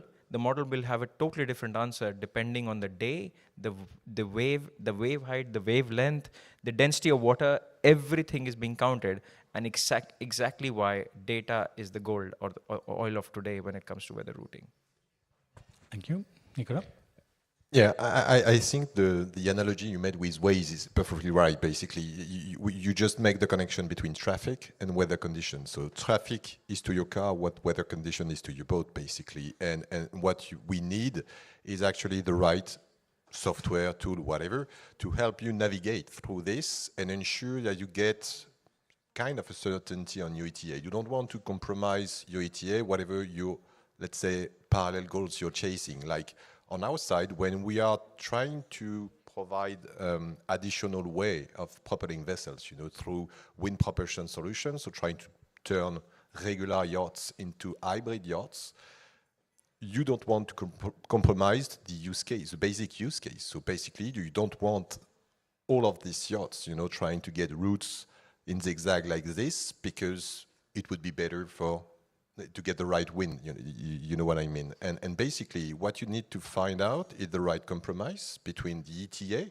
and maybe getting more from the wing sails, from the other sustainable enablers that you get on board. And what we've seen on our side is that with the right routing, without compromising your ETA, or very little impact on your ETA, you can add additional 10% to 15% on the actual wind propulsion that you would get from a wing sail, like a Wizamo wing sails, for example. And that's key. And for that, you need to provide information to the crew, certainty, reassurance that even if they, let's say, have a very different route from the straight line from A to B, like Waze would help you to do also on your car. Sometimes you say, these guys are crazy, you're turning right and wrong and everywhere. But at the end of the day, they're right. You're quicker. Or sometimes, you get also some additional routes with the green leaves, especially on Google Maps, where they tell, okay, it might take you 1 minute further, 1 minute longer for your journey, but actually you would be, let's say, more sustainable. It would save you a bit of fuel, it would save you a bit of CO2. And that's exactly what smart weather routing allow you to do, technically speaking, but also enable the crew to understand actually what they can do without compromising their ETA. Thank you. We'll come back to the sailing side of things and how you incorporate that into the weather routing. Michel?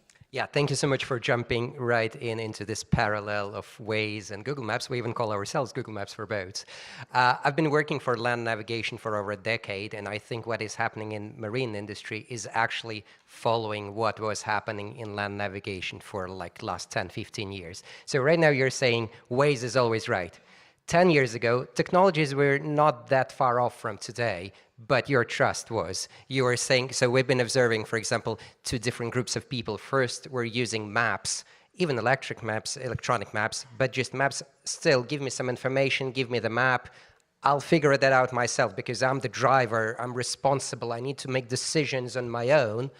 And then it's slightly shifted. Okay, I just follow whatever it says, turn right, turn left. I don't really care. ETA perfect. So I don't even know the exact route that I got here.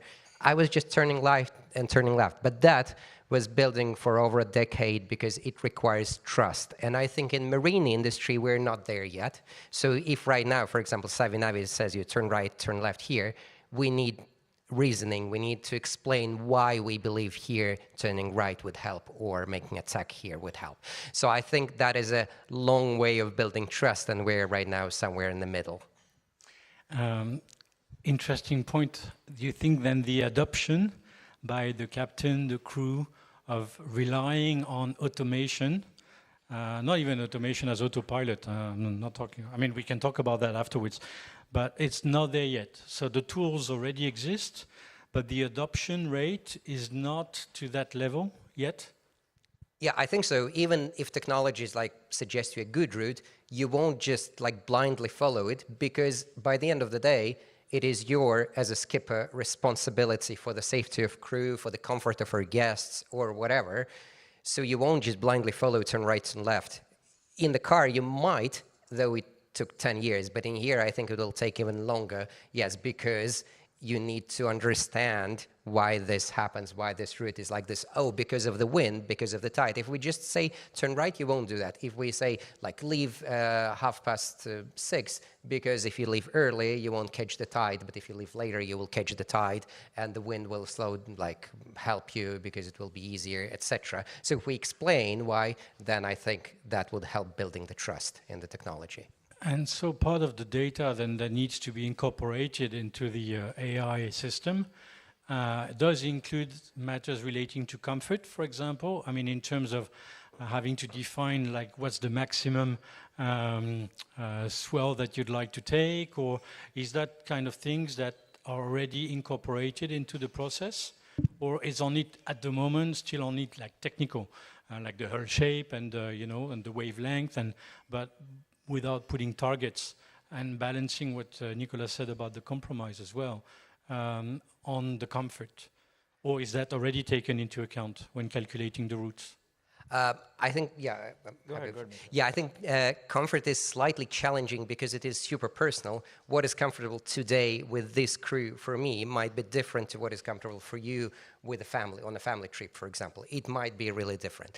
And what we observe from users, especially since we have been working with 3 million boaters, most users would not set exact, the swell that I allow is like 2 meters, and the maximum period of waves should be 1 second or 3 seconds. Most users would just use the default, so it's the algorithm that needs to actually understand what the comfort would be. So I think the data is there, and we can produce it. We already in Savinavi, we show the comfort index, but it's a long way to build trust in that and build it really personal, depending on your trips, your particular situation, etc. Yeah, and I think the AI models today have developed quite a lot, but it's a duopoly amongst the trilemma, and I'll explain.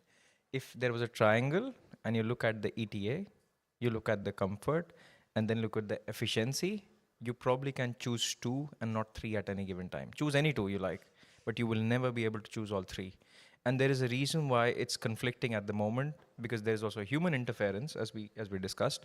And the human interference, for anybody who has sailed in a regatta or Vendée Global, you will realize it's a lot about skill as well. It's not purely about data.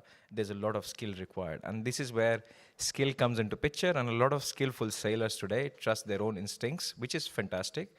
So the rate of adoption is slower than we think, but it's getting there. I mean, as an example, if you look at CAI, which was basically Oscar a few years ago, 65% of boats today are using them. In one of the IMOCA boats for Vendée Globe today are using it. And there's a reason why, because there has been trust. You don't want a hull to get damaged with a very small log of wood on the sea when you're sailing at 30, 50 knot speed, So there has been slow adoption. People have seen it works, and it's coming there, and it's going to be with every other technology that we have today when it comes to AI.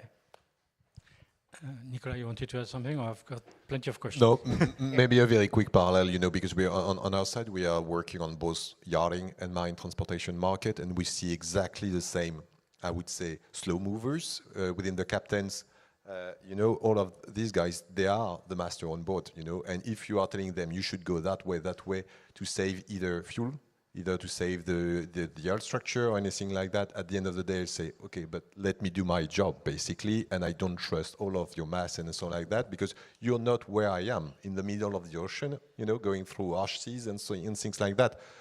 That's where we start. But as you just said, both of you guys, it's moving forward, and as we see now, this, I would say, these needs, I would say, to go further through decarbonization, efficiency, and so on. Yeah, you need to get support, actually, because the topic is too harsh to solve by one single guy, actually. Okay, so let's say that on that part is not happening yet in the yachting side, but it could slowly be coming. What experience do you have on, and I believe with Amo, you've already equipped some bigger ships. How does that solution, I would say, is taken on board in the commercial shipping side when it comes to you're not having guests on board who require comfort, but obviously having your ETA or improving the performance is already taken into account. Is that something that's a lot more adopted in the commercial shipping side? Yeah, actually, the comfort is also a question for the, I would say, shipping side. It's just defined differently. Basically, comfort is maybe easiness of use, ease of use, and let's say reassurance, you know, peace of mind, and for the crew. So basically, like, let's say we provide hybrid propulsion. That's actually the same, I would say, value for both markets, and that's the same to your question, basically. So. Yeah, it's getting adopted, but at the end, you need also to demonstrate that it provides added value to some point. So either comfort in the sense that, yeah, it will help me to get my day easier, and it will ensure that I get my objective, basically, like ETAs and so on. But yeah, it's still a slow-moving process because, again, ETA was clearly in the shipping market the target number one. You know, for transatlantic routes, for example, people used to get very fast at the beginning for the half of the route, and afterwards, you know, getting some, I would say, time allocation maybe for the rest of the route, and afterward they were just managing the ETA depending on the weather conditions. Now they are more likely to trust, let's say, their routing software because all of them have been, let's say, improved. Also, getting to, let's say, putting out also as an input the ship behavior, you know, in certain wave conditions, in certain wind conditions, and that's clearly a benefit, let's say, to match what actually the captains know from its vessel, you know, and as the two are matching more and more, we see a higher adoption also on this side. Basically, practice makes perfect. So for AI, that works as well, and in the commercial side of things, realizing that it actually works has helped with faster adoption of these solutions. Yeah, definitely. And when you see to some small portion of the shipping market getting into wind propulsion, wind-assisted ship propulsion, that it's even more, I would say, a support that you need to ensure that you take the most out of the additional equipment that you put on board. To add to this, it's a bit of a subjective question here, and I'll tell you why. It depends on who you ask this question about adoption. You know, for a ship owner who has a yacht and wants to get from Saint-Tropez to Marseille, as an example, just a random example, and get fast, I don't think he or she really cares about fuel consumption at that moment. Or even, you know, whether routing, he or she just says, I need to get there, get me fast, period. If they had a choice, they would just take the chopper and not even their yacht and let the yacht follow. If you ask somebody who's managing a yacht, I think for them, all three matter, basically getting efficiency, etc.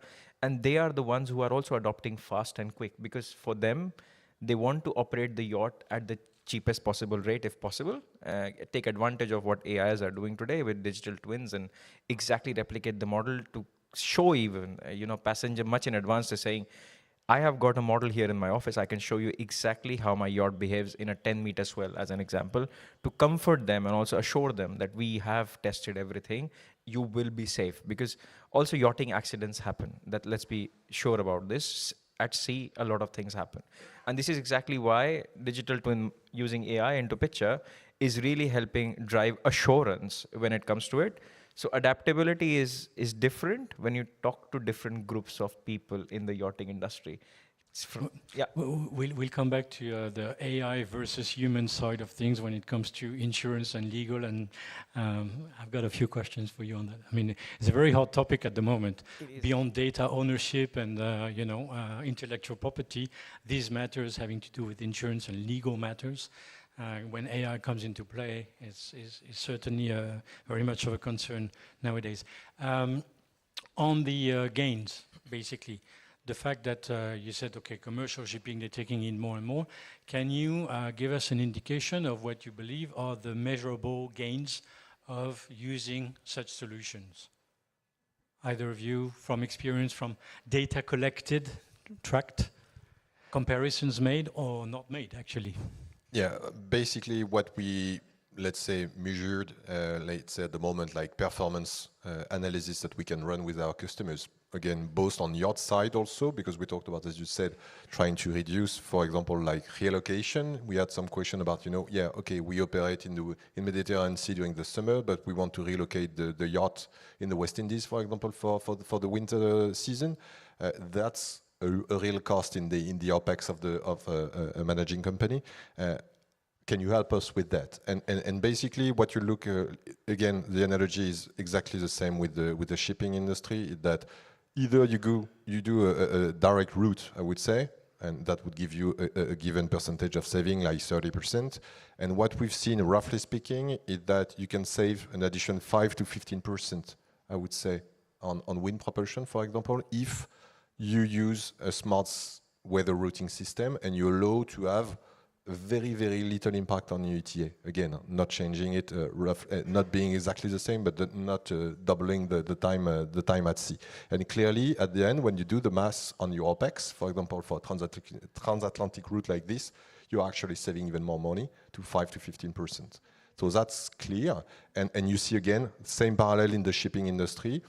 Would you see company like CMA CGM as we speak that are not having wing sails on their ship for sure, but being smart and taking care of the currents and so on, they can already save up to 5% on the transatlantic route. Just being smart and going not against the current but by the current. And the AI predictions, in a way, are adapted to the different types of systems that are used for propulsion, whether you have a hybrid system, sail, obviously, but a standard diesel engine. Can this kind of data be input in the first place? And it does take everything into account when making the calculations for the route as well. Yeah. Yeah, I'll answer the question before as well, just to take on the conception. I think there are about 12,000 vessels that StormGeo has on its routing app at the moment. This is the number declared by them. And for Christian, because he's not here, also weather intelligence when it comes to racing. Most of the boats that did Vendée Globe were again using their weather intelligence software. So there must be some benefit that people have seen. Total, you mentioned Louis Dreyfus is another one who has adapted sail technology already. So there is a bit of what is happening.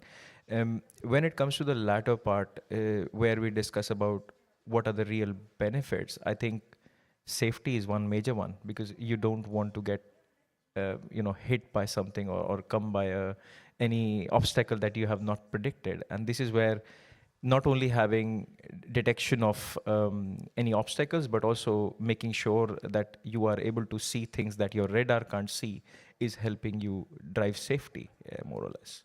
Yeah, so it's not just about AI weather routing, it's actually incorporating AI into overall practices and anticipation of your routes to make sure that you keep safe, basically. Yeah. That's an important aspect of...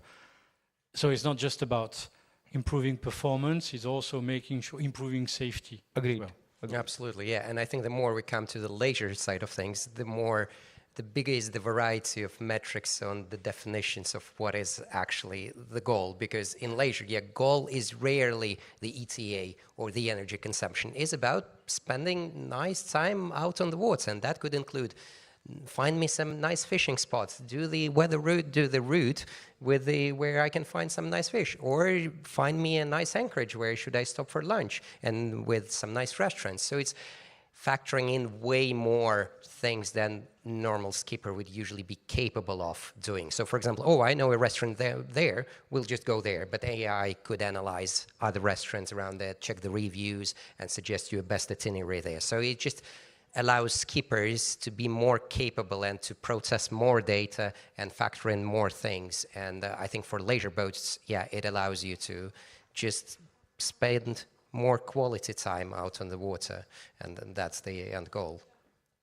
Okay, thank you. A quick question on the technical side when it comes to the sailing with what you've done at Wizamo. How do you integrate the sailing data and your technical sail into the AI train of thoughts? So basically at Wizamo we are an equipment supplier, so wind propulsion equipment supplier, in the sense that we are not directly providing the routing or the weather routing solutions, but we collaborate at the moment with different routing companies, providing them with all of the, I would say, the intelligence that is behind the control system of the wing sail. So that basically you have the routing software that actually discuss on a let's say, on a real-time basis with your control system for the wing sail, so that it try to get the optimized, not only for the wing sail, but for the full power management system. So basically, like on your hybrid car, basically you don't care about what's the share between the electric engine and the regular engine is used by the car. You let it work that way. You know, you just start your engine and that's it. Basically, you don't care about it, and that's the algorithm that just decide what's the balance should be between the two. And basically, that's here you get a full power management system between the weather routing, the engine management software, and the wind propulsion management software. And basically, all of the three works together, trying to find the right balance to get you from the point A to the point B, you just mentioned, with what you just said, the right balance between the three KPI that you want: comfort, performance, ETA, and so on. And that's what we're doing. So we are collaborating with this company so that each and every, let's say, weather routing system can actually take the most out of the wind propulsion system we provide. Thanks, which brings me two questions. The first one is basically automation. So to what extent we will get to a point, or we're getting, or we could already, I mean, it's a bit like the same issue for cars, right? Of autopiloting everything. So your weather routing, and you said everything is integrated within AI for safety and everything, which basically means that you could actually start your boat, get me the best route, and off you go, right? So first question is on that. And the second question, which is linked to that as well, is what consensus or what common architecture is there between all these systems? You talk about your sail management system, the power management system, the engine management, all these management systems, to make sure that they talk to each other. How is that the reality today or not? Maybe just to continue on that, yeah. First one about, let's say, how all of this system works. Basically, it's just a question of your data strategy and how much you want your control system to be a black box.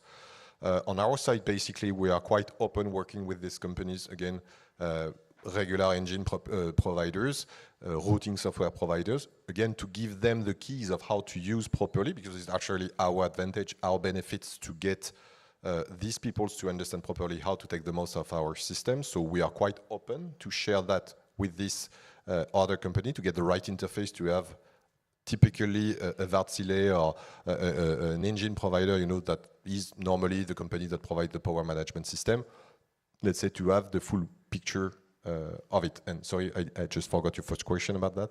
What was your first question? No, it was about automation. And automation, clearly that's a key point. When we say that we want to bring wind propulsion to yachting market, clearly we don't want to turn all of these yachts into sail yachts. You see very little number of masts here at sea, and clearly we do see our system more as an hybrid propulsion. You know, as I said, with the parallel with the cars, you don't know how it works, but it works. You turn, you switch your engine on, and afterwards you just decide with the throttle how much you want support from the wind, and period. That's it. So that's automation at our level. So bringing wind in a sense that it can be a source of energy that is fully automated for the crew without, again, turning a regular captain into a round-the-world sailor. Next step is fully automation. We are not there yet for regulatory issues and so on, but just to share with you a bit of what we do with our prototype vessel, which is a 53 feet long sail yacht at the moment. So he has an autopilot, for sure, like a regular sail yacht, and we have the wing sails on board on it. On this one, we do some time relocation of the prototype around the Atlantic shore. Basically, when we're doing so, as soon as we leave, you know, the shore, we basically turn everything into auto mode, so to say. It just follows the waypoint that we given it to the autopilot, and everything follows afterwards. What you just need to do afterwards, as a regular captain, is actually to have the watch properly done. But afterwards, technically speaking, everything can be fully automated now. Akash, Misha, what's your thought on that? Yeah, and I think I must admit, the commercial shipping part is always slow to adapt because of so many regulations, whereas racing and yacht community is always faster. We've seen Bound for Blue and other brands coming up, Bartek coming out of America's Club. There is a reason behind it. because they realize that what we are doing here is not existing in shipping. And this is what makes it a unique place to be. And maybe next one will be Monaco Energy Boat Challenge. You'll see some technology coming out of here as an example. And the reason is there is less regulation, which helps more invention and also testing with a real prototype on water, which is difficult to actually implement on outer OPL, etc., or open seas because of insurance, regulation, classification being part of it as well. So there is autonomy in some vessels. Example, we have a full sailing vessel, a full normal motor propulsion vessel in the fjords of Norway, which is fully autonomous today, but it's in tested conditions. That means you can't sail that water from vessel from Norway to Rotterdam tomorrow, because these are tested operations A to B. And that means we are still working on machine learning, not autonomy. The difference between machine learning and AI is when you start adapting to real life conditions, which is still not happening for most vessels on the sea yet today. Not yachts, but vessels. Michelle, you got something? Otherwise, I've got questions for you.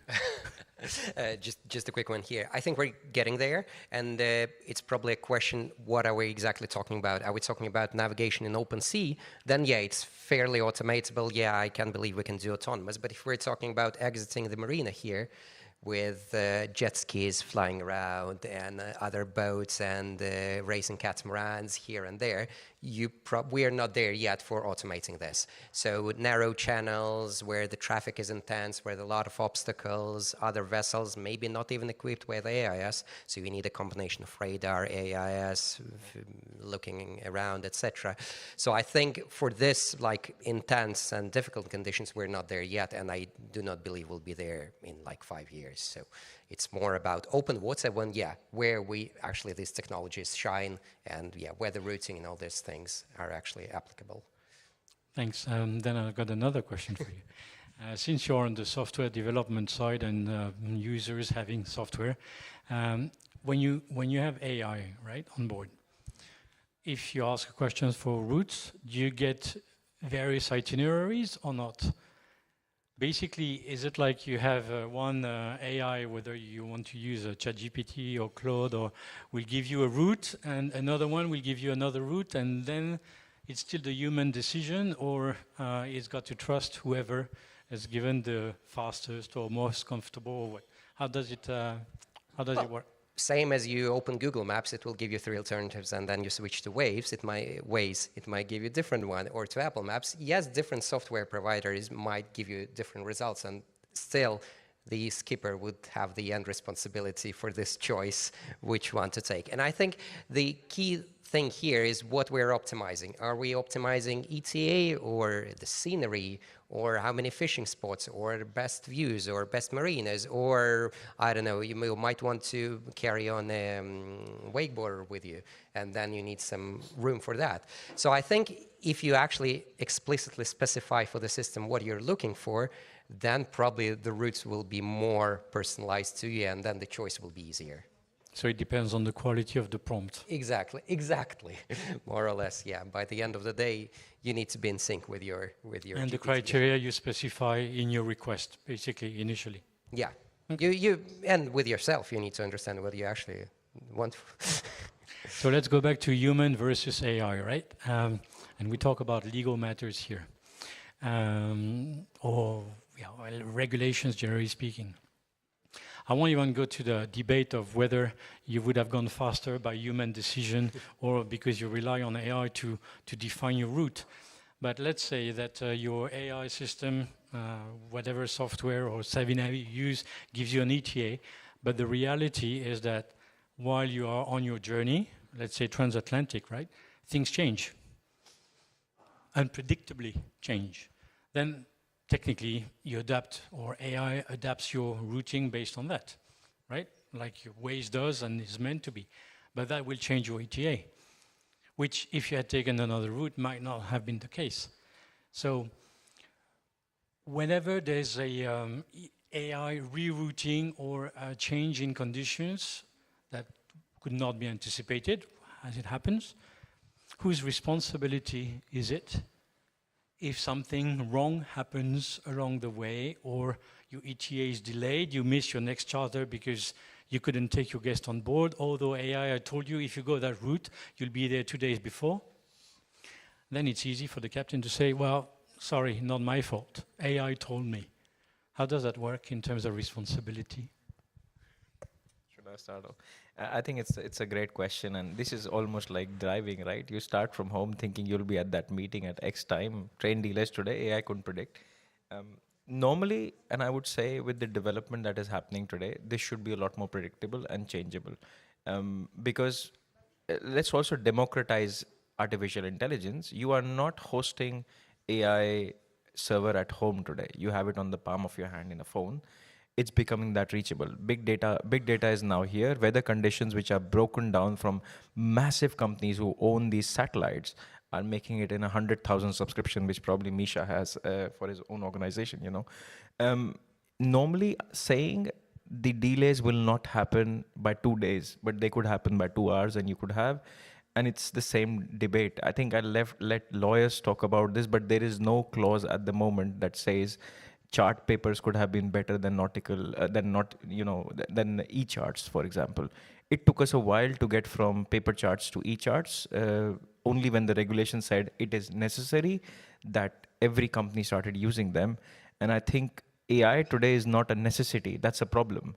It's a luxury, which is slowly getting adapted, and it's getting adapted much faster when you want to save money. So as long as you can show that there is money to save, people will adapt it very quickly. Regulatory-wise, we will get there once everybody adapts or the majority adapts, which is still not the case today. Thank you. Another comment, or we leave the audience to ask questions? No, but basically just a quick one. I think this is exactly what separates the situation from what you just asked just previously, is the full autonomy versus providing the most, I would say, advanced support, the most support decision tool that you can do. And weather routing, basically, smart AI, machine learning based one, is actually that at the moment, providing the most advanced guidance to a captain that would get, at the end of the day, the final decisions to decide whether he wants to go through route A, B, C, and D, like you would exactly do on your own car, if we just the analogy. Yeah, I'll just second that. That skipper is still, we're not taking the responsibility out of the skipper. They're still in charge, but just AI and other technologies allows them to be more capable, to factor in more things, and just be better, make better decisions, be better skippers, and that is what AI is for. As a smart assistant, basically, but not getting rid of the human expertise to make decisions. All right, thank you very much. Questions from the audience to our panelists? No questions? We were crystal clear? Or you're going to ask ChatGPT if they've got any question? All right. Well, thank you, gentlemen. Many thanks for this interesting topic.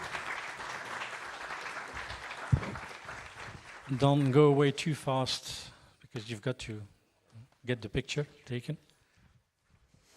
And you can see we've got our own, not a digital photographer, he's a proper photographer. I don't know whether he's going to touch up the pictures afterwards or use AI for that. Thank you. But thanks again. And so there's no more break, by the way, in case you were wondering, so you won't have time for another coffee. We're getting straight into our next session, which obviously has to do with the digital world again. A bit of AI probably as well, given that we're going to be dealing with the world of cybersecurity. Navigating in GNSS dark zones, which is a bit of a pun to say that it's not just about navigation, but about the fact that obviously with everything being so interconnected, and with artificial intelligence being capable of giving you pretty bad fake news as well, and being used also by people with bad intentions, we obviously are facing a world where some of our obviously expensive assets can be at risk of cyber attacks.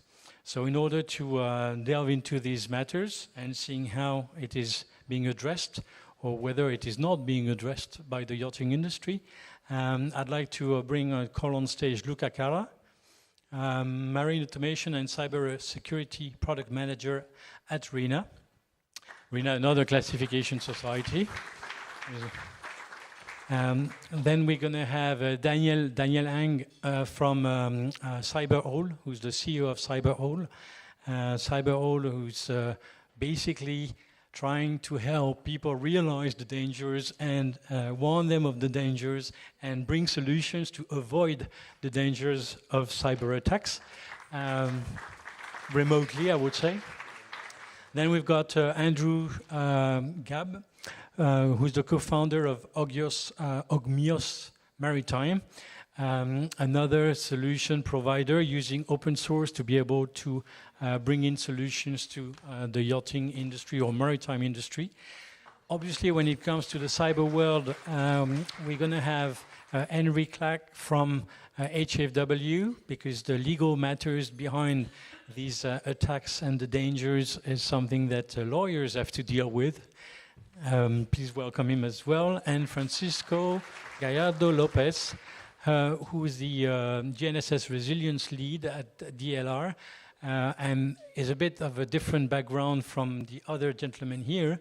By the way, we are missing a bit of ladies, because Francisco works on the space side. He's basically, please have a seat. You don't need to keep standing. He works on the space side by controlling, or securing rather, the Galileo satellite, European satellite systems for GPS and everything that is provided through the Galileo system. And obviously, I think you will be interested, and interesting to hear, but interested in finding out how things happen in the yachting world. So, welcome. Yeah, it does. We do miss ladies. Maybe they're not interested in cyber attacks and cyber security. I don't know. It's too much of an engineering, and they'd rather go yachting, probably. One of my first questions to all of you is, what's the reality of the danger? In the sense of, has there been attacks? Do we know of attacks? Do we know of yachts being taken over by pirates? I mean, digitally speaking, being able to change their routes and bring them to the shores of some unknown country. What do we have in terms of, let's talk about data, data on such situations, or do we have any? I think it's fair to say at the outset that we're not dealing with situations right now like the film Speed 2 starring Sandra Bullock. We're not having people seizing control of cruise ships and threatening to run them aground unless ransoms are paid. Yet. What we are seeing is widespread GNSS spoofing and jamming across various parts of the world. It's widespread in the Persian Gulf at the moment, the Eastern Mediterranean, the Black Sea, and the Baltic. And it is actively affecting both commercial shipping and the yacht sectors. May I add? So in terms of GNSS spoofing and jamming, in fact, there was a study, research study, 2013, made using super yacht in Mediterranean now. So it proved that GNSS could be spoofed. It's a very good study made more than 10 years ago and using super yacht. So yeah, it could be, but it is not seen. I believe Francesco has got something. Yeah, well, two things. First of all, there are women in my team, so it's not going on the point that you did at the beginning. Yeah, the MSC Antonia got aground in the Red Sea in May 2025. It's believed because of spoofing. In June 2025, there is a collision between two oil tankers. One of them got on fire, also because of GNSS spoofing. And I have bad news for everybody. The study that you were mentioning, that was done by the Texas University. They published a paper 4 weeks ago, demonstrated that somebody, we have been also studying that, but unlike them, we don't like to do attribution, and we consider most of the details classified, so I cannot discuss the details, but I can talk about what they published. So somebody was transmitting a GNSS interference from space. What does it mean? It means that the entire GNSS could be either jammed or spoofed from the Canary Islands to Norway. The entire continent wiped out. So if somebody thinks that this is science fiction, the situation right now is what we described already. But hold on, because you are going to enjoy what is coming up. And it's not looking good. Because it is possible that the entire navigation signals could be either spoofed or jammed from space. I will say it again, from the Canary Island up to Norway at the same time, the entire continent. Just to add to that, the estimated losses arising out of incidents involving GNS spoofing and jamming, the MSC Antonia, the collision between the Front Eagle and the Aladdin that's just been referred to in 2025, totaled $100 million, roughly. So we are looking at major losses for the insurance market. Daniel? If I could add, so we are in a relatively lucky position at CyberOwl to have visibility of, real-time visibility of threats on a few thousand vessels and boats. And just to rebalance the discussion, the vast Because majority... it's getting pretty scary. Well, the vast majority of cyber incidents that actually lead to an impact on boats is still primarily what we know to be the traditional cybersecurity attacks, rather than directly related to GNSS interference. The volume of GNSS interference events is incredibly high, but in terms of what leads to an impact, it's still primarily financial criminals. So I think it's just important to rebalance the discussion. If you're not yet doing something about all the risks that financial criminals are mounting on the sector, definitely start there before you start looking at all of the issues around GNSS interference, because that's a whole other area. I just wanted to rebalance the discussion that way. Yes. If I could add something, the perspective that in the next future we will have, also from the class, is something that we need to consider the impact. The technology, however, should be adapted resilience versus the new attack. But at the end, we need to be cautious about what means to have something that could be hacked. So the people on board have to be aware. But also, the cautions should start from the designer first, the makers, then the owners. And for sure, we need to identify the right tools for the people that are on board, because they need to understand where they are in the middle of the sea, what's happening. So this is something that we need to face. Okay, you've kind of anticipated another question. We'll get back to that, who needs to do what and at what stage. But before, when it comes to the landscape, what Daniel, you said is, okay, we shouldn't be so worried. I mean, in the sense that, okay, there are dangers, but it is not... No. But there's still attacks, we right? should be worried. Oh, we should be worried. No, that's not what I said. To be clear, we need to prioritize the basics first, is what I'm saying. Yeah. Okay, so what are the type of attacks or situations that at the moment yachts could be facing? Like any other boat, but you said it's like financial criminals, right? Ransom, trying to, whatever. But is that happening a lot? Not a lot? I mean, it's something that obviously is kept very quiet, so we just need to understand what's the level of threat and the level of impact that there can be. Maybe I can start, and maybe so basically what we do is detecting it directly from space, so we have no borders. We can see inland and in the middle of the water. What you typically have are, let's say, some hot areas. It could be the Baltics, around Kaliningrad, or St. Petersburg, or the Black Sea, or the Strait of Hormuz, or in front of Israel and all the east part of the Mediterranean, sometimes near Tripoli, and I can go going and going because, again, we have the overall picture. To be clear, the yachts and the maritime vessels in general are not really the targets of those type of signals. In general, once again, I cannot do attribution nor discuss why they are doing that, but in general, what they typically do is those are protective protections these are protections they put in place in order to avoid suicide drones and ammunition that is guided by GNSS. And by the way, I use GNSS because I will also maybe talk a little bit about Galileo and the techniques that Galileo includes. So in general, maybe you should also start using Galileo because, by the way, it has measures to protect that, but okay, I will go that into the detail. But in general, the real victims, to be clear, you just happen to be there, but you are not the target. So that also makes the maybe resilience easier, because if you were the target, then it would be probably harder to detect, but okay. Yeah, there's one thing more. There is one case in California. In the January, there were some disruptions of the GNSS signal. Probably, with high probability, it was US naval tests. So there were problems also there. So we need to expect that some military services, navies, they try to test in the waters what's going on with GNSS disruption and so on. So you can expect.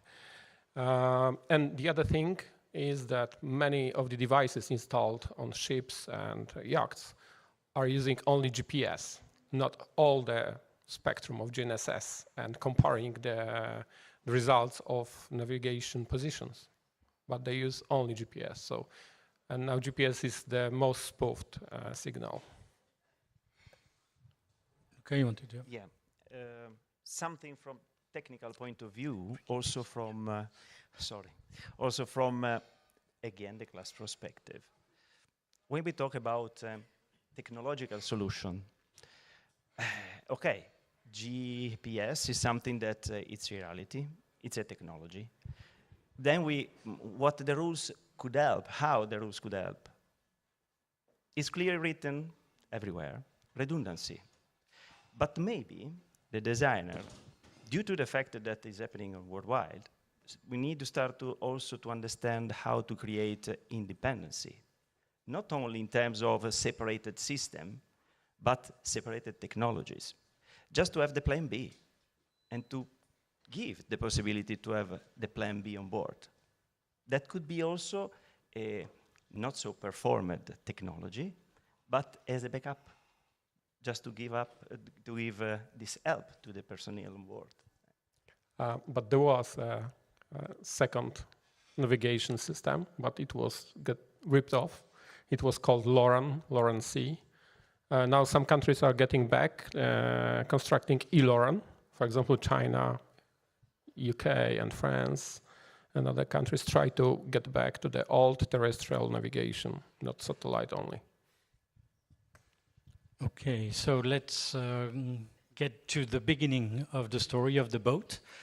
We were talking about the fact that, and Luca mentioned, that needs to be cyber protection needs to be incorporated into even the thought process when designing and developing the boat.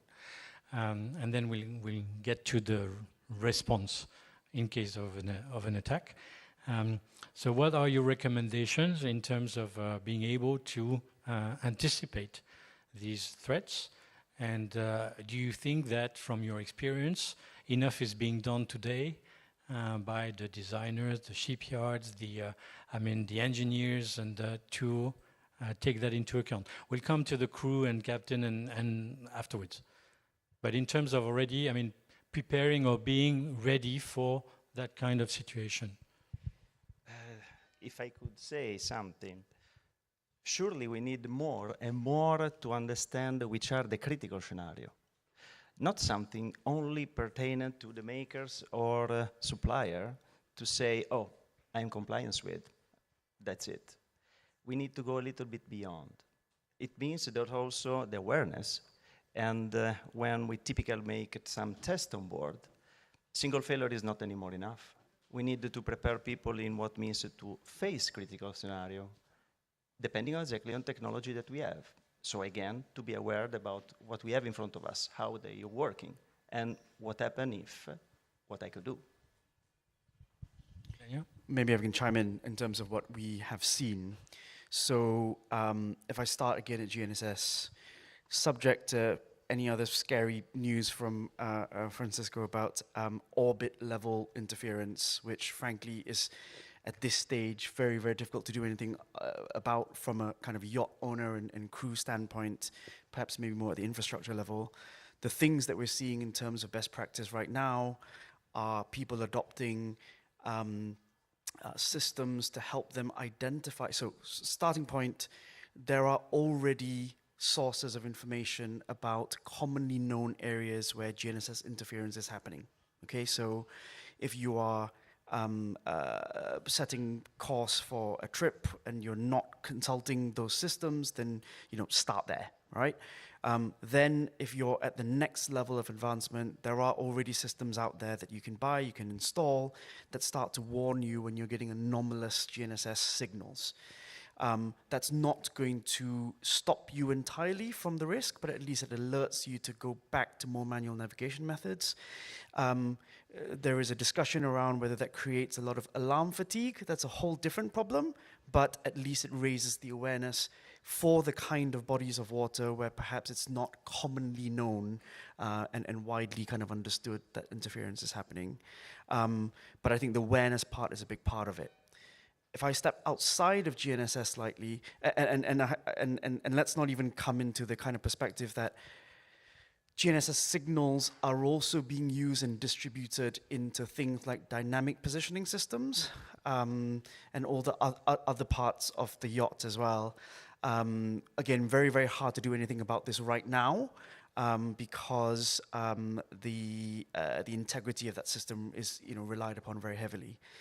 But if you step outside of GNSS, again, if we look at volumes linked to your previous question, if we look at kind of volumes of impactful incidents that's happening on board yachts and boats, it's actually still back to things like segregation of networks that is still not very well executed on board boats.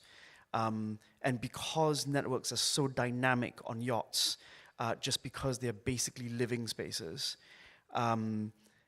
and there's less sort of control, if you like, in terms of how networks are being managed, what happens is things move from crew devices, passenger devices, into other parts of the boat, which is actually currently the bigger problem. So if we had to invest in actually doing something about cybersecurity today, I would start with very clearly looking at your networks and having some kind of segregation.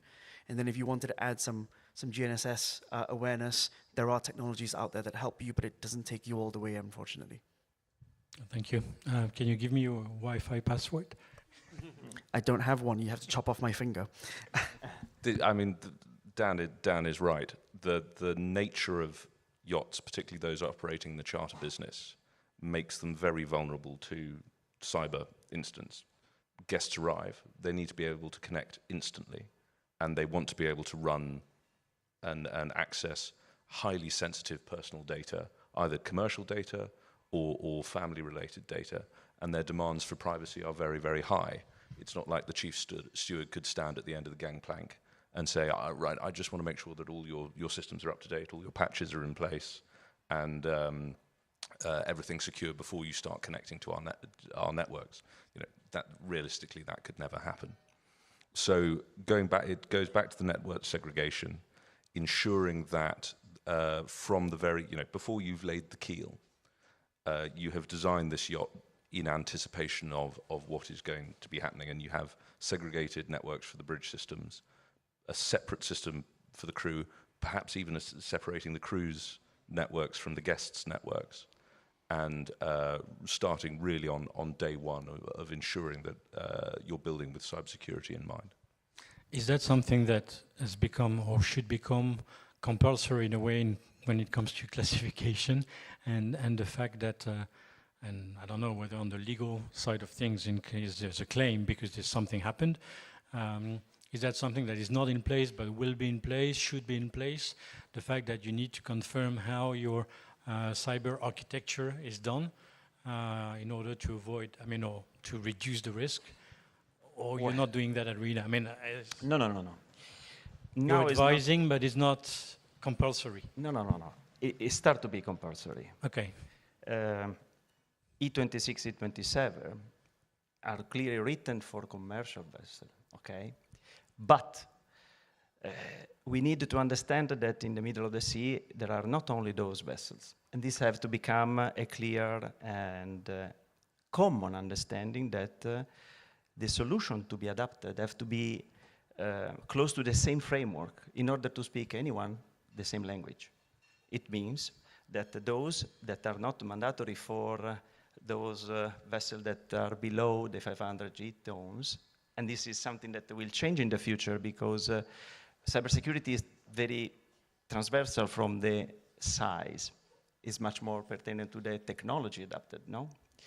And so this is the question. In the next future, for sure, from IX perspective, this boundary will be reduced and cancelled. Flags administration now just start to introduce on legacy vessels the requirement to have the clear understanding what there is on board. And so before to arrive to the solution to have a network segregation, asset inventory is to be clearly identified. From OT perspective, IT perspective, the boundaries between, if there are interconnection. And this is not just to investigate so deeper in the analysis of the technology solution adapted, but just also to give to the person on board and to the owners exactly the feeling what they have in their wallet, what they have on board on their vessels, in their house. And so it means that I could make a kind of proposal just to say a cyber passport of digital system installed on board. It means that in each vessel they has their own clear paper where there is installed what could be added as guest experience that could change. And this have to have a traceability, also to understand what could be installed, what could be, added or removed.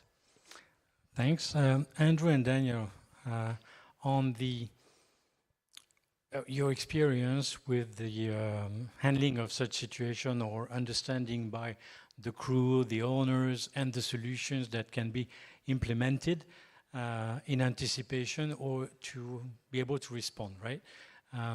Because some of the things you do is obviously to monitor situations.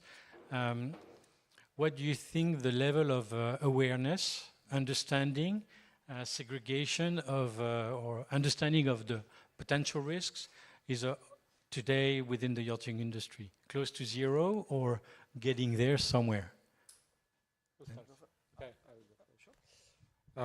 So short, low. And the longer answer is, I will kind, plain, and very direct.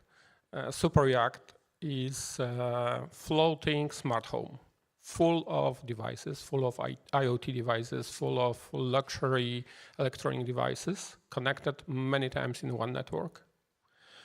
And it, very often it is for rent. So there's so many people visiting, so many people floating there, so many people using these devices with their own, bringing their own devices, connecting to this network. So the infection is almost, could be done. Yeah.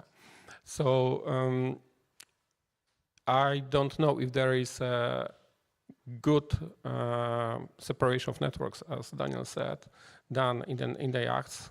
Of course, there are some companies that help to build proper infrastructure on ships, vessels, and yachts, but still it is quite low. And we need to build some awareness and maybe distant, remote cyber officer for a fleet of super yachts. But as for now, I don't see such initiatives. So there's no cyber officers on board yachts, basically. Yeah, that could be remote. Daniel? If I add some color to what Andre said, which I completely agree. So just for points of comparison, the airline industry, if I score them in terms of their cybersecurity awareness as a 10, just as a benchmark, then I would put commercial cruisers at an 8 or a 7, and that's increased significantly. I would then put merchant vessels probably at a 3, maybe a 4 increasingly because of the work of class. And then I'd put yachts probably at a 2. But the reason is because of, I think one of the big drivers is because there's a structural problem around this with yachts, in that so much of the kind of boats out at sea are, in effect, anything to do with networks, anything to do with IT, anything to do with cybersecurity, are managed by very, very small companies and contracted basically on a kind of per yacht basis or 2 or 3 yachts. Whereas in commercial shipping, it's much more clustered into larger management groups. So therefore, dissemination of awareness, knowledge, skills, expertise is significantly harder in the yachting industry than it is in commercial shipping, because it's down to very small, medium companies and providers that are then trying to educate masters or crew or owners. Sometimes you have management companies, but by and large, they're not necessarily managing the IT and the networks on board the boats. So it's much harder to get that awareness out there. So I think as a community, we need to do better to actually disseminate that information and that knowledge and awareness. Otherwise, we will never get that level of awareness up above commercial vessels. Thank you. I think there's a number of representatives from various shipyards and naval architects in the audience, and they're probably listening quite carefully to what you said, because I can see we're much behind track. Yes, Francisco. May I add a couple of things regarding the airlines? Because of the things we saw during the last few years working with them.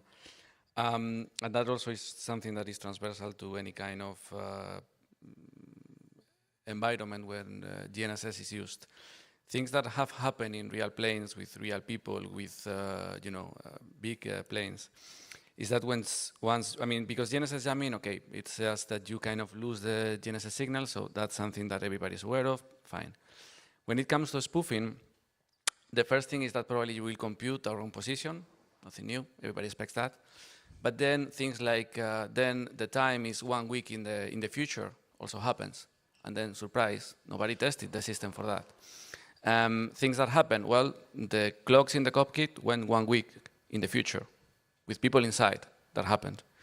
Not only that, they left the area where the spoofing was happening, and then after some hours, then the navigation system goes nuts. Why? Because internally, it refreshes something called navigation message, and the navigation message from the fake signal was 1 week in the future. So it was not told, because it's from the future. So nobody tested that. And the thing is, if you have timing or IT infrastructure in your boats, and it depends on GNSS, and I bet you it will, or it is for sure, then is your system able to work in a time that is not real? Do you have licenses that are bound to time? Because then they may stop operating. Do you have trust certificates between machines? That may stop working. And what happens if that happened in your vessel? I mean, lessons learned from the airlines. That happened already in the planes. So I bet it will happen in your boats. Think about that. Thank you. Can I add one additional vector, because connecting the last session before us. And AI is the next danger we see as a cybersecurity. Okay, it could be helpful, very helpful, speeding up many operations and so on, but inside there is a hidden danger we see. Okay, not very reassuring, but let's say, let's get to the situation. There's chaos, right? There's been an attack, and you're 1 week later in the future.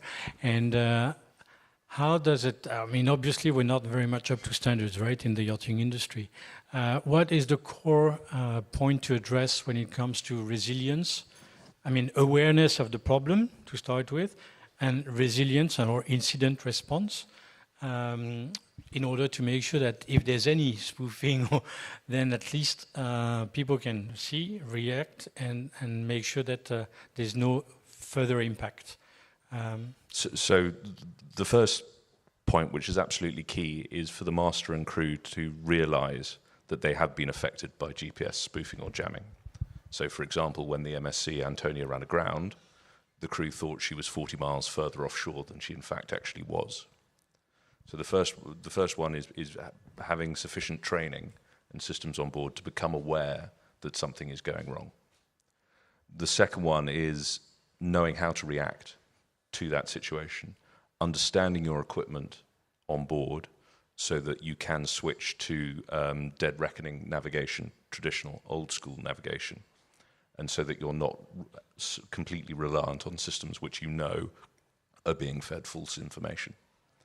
And from there, being able to navigate to a place of safety using those traditional techniques, using radar, maybe even going back as far as the old brass sextant, but using your depth sounders, so on, to establish where you are and then navigate safely from there. I think it's important that we try not to reinvent response processes if we don't have to. So I think it's really critical that subject to being able to identify you have a problem, all of the processes around manual navigation and safe manual navigation already exists. Why try to reinvent a whole other system just because of the word cyber? So I think if we can get the crew to understand that there potentially is an issue here, fall back into the processes that they've already trained over and over and over again, that's key. And that for me is the key thing. The one other thing I would add that is new is to try to avoid to fix the system. And the reason for that is because in lots of different systems, when you try to fix, so contain it, get to safe navigation, that's one thing. But if you then as crew try to fix the system yourself, what happens in a lot of cases is that you accidentally erase the history of what's on board those systems. And when you do that, it starts to become much harder to work out what's going on, much harder to do investigative work, forensic work.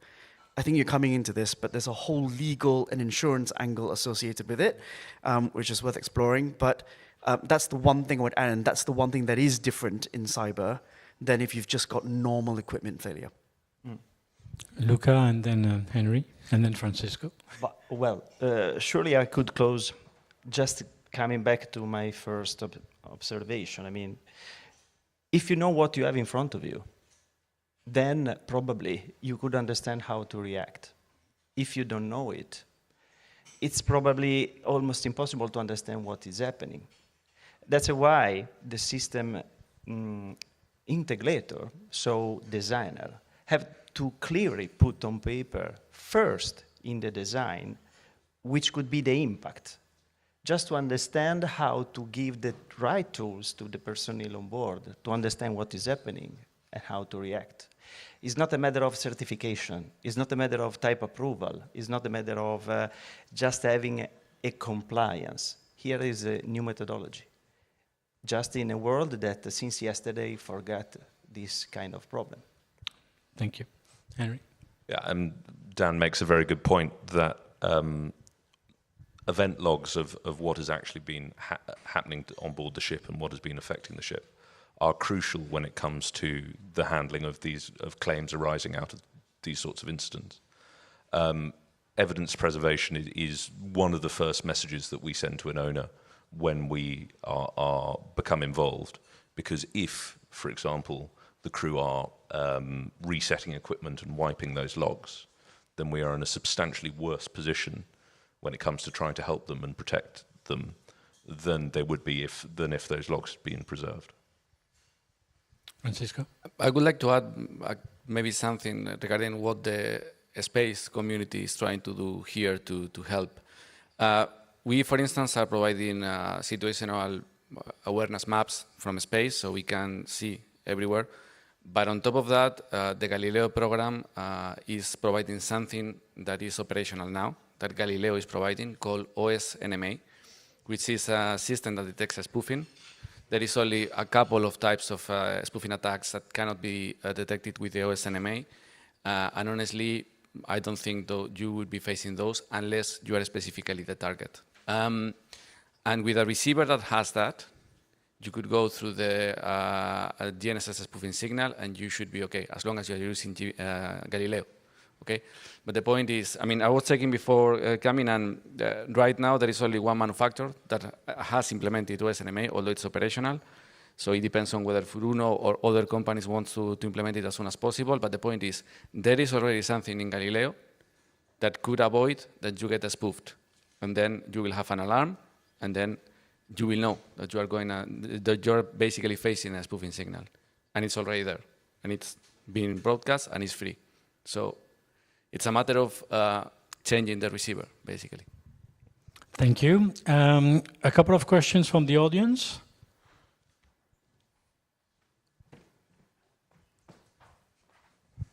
I'll give you my conclusion afterwards. Thank you. From the current risks that you've explained, and then the additional risk or assistance of AI that can be adding further layers of complexities when it comes to insurance companies and policies. Back to your methods table that may help highlight the various problems which then leads to overstimulating the alarm systems. What do you think of hardware system-based solutions that can independently operate without OS dependencies?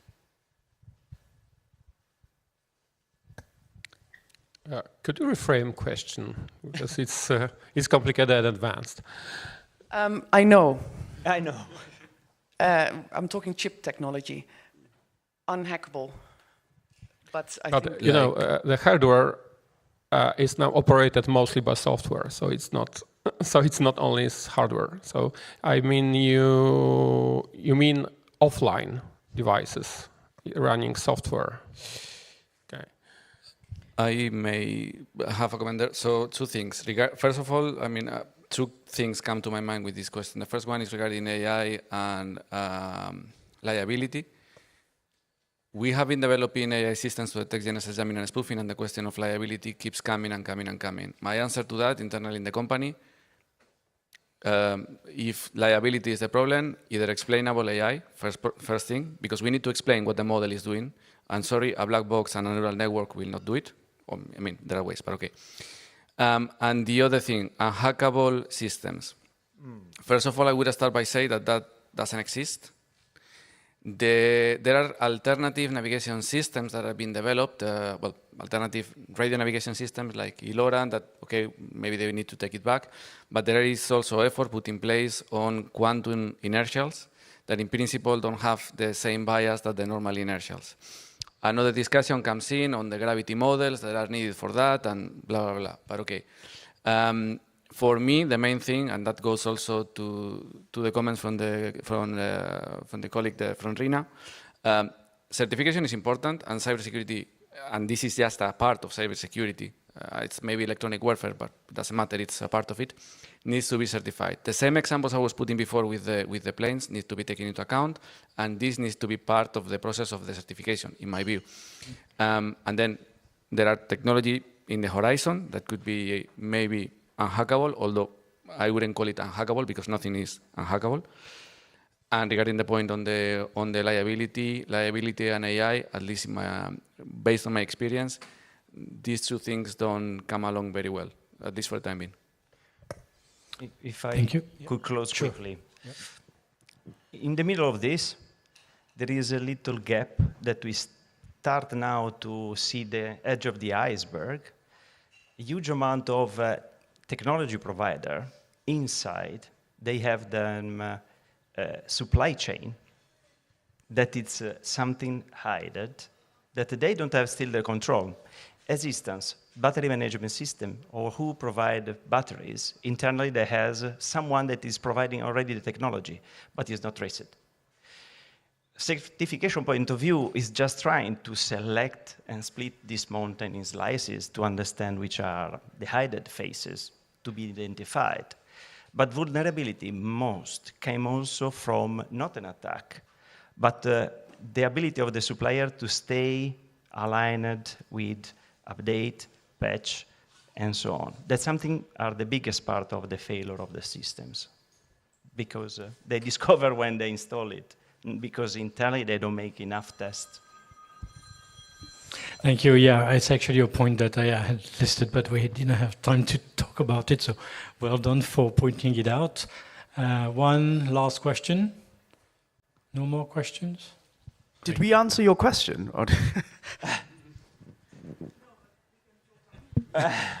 Maybe if I give it one more go, just to kind of summarize the point. If you can theoretically make your own system that you own rock solid, which you can't, I agree, you also have to make it completely air-gapped from any transfer of information at all.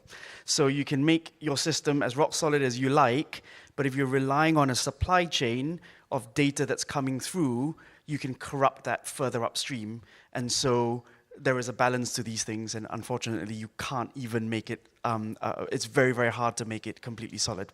So a hardware solution may solve some things, but it won't solve everything.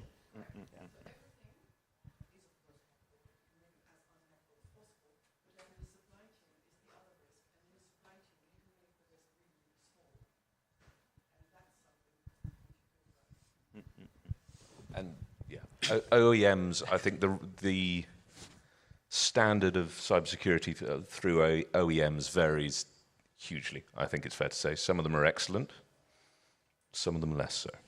I think we also just spent a few panels this morning talking about sharing more data and having more information and more connectivity. I think it's a very brave person to be able to say that supply chain risk is easier to manage than what's on board your vessels. I think it's actually the opposite, I'm afraid. Exactly. What's interesting with the previous sessions and your session now is how we see all these paradoxes, you know. On the one hand, we want data. We want to integrate things to make it seamless, easier, make it simple to use and efficient. But at the same time, you're saying things need to be segregated so that if there's an issue somewhere, then you can at least split the risks or be able to switch it off and still run. So the balance between the necessity for integration, the role of AI getting into all these technologies, the necessity for system integration for better management, while at the same time preventing risks through segregation and architecture.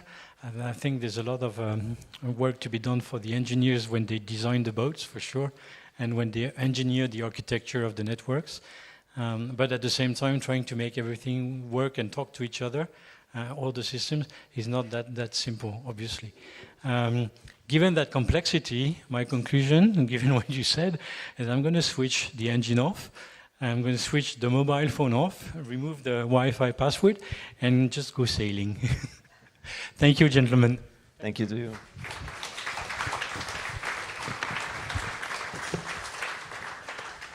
Yeah, you've got to stay another 30 seconds and in front of the stage. Yes, thank you.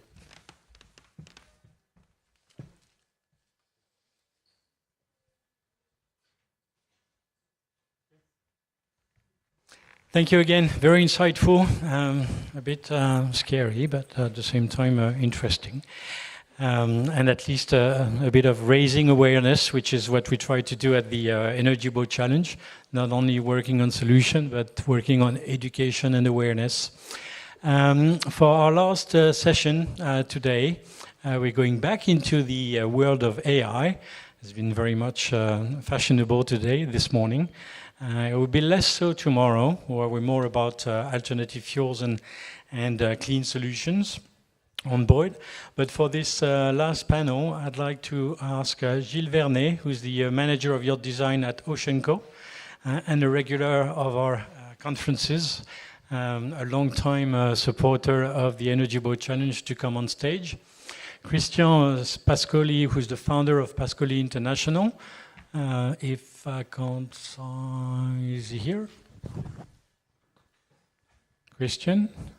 Yes. He was at the back, hiding behind the trees.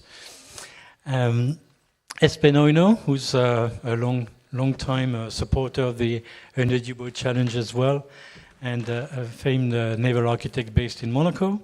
And Marco, whose name was seen before when he won the Digital Yacht Award.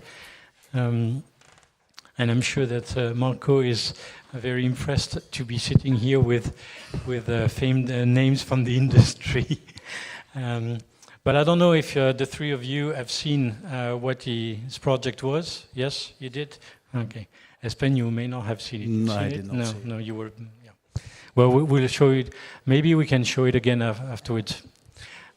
I don't know if somebody upstairs can show the Marco's project.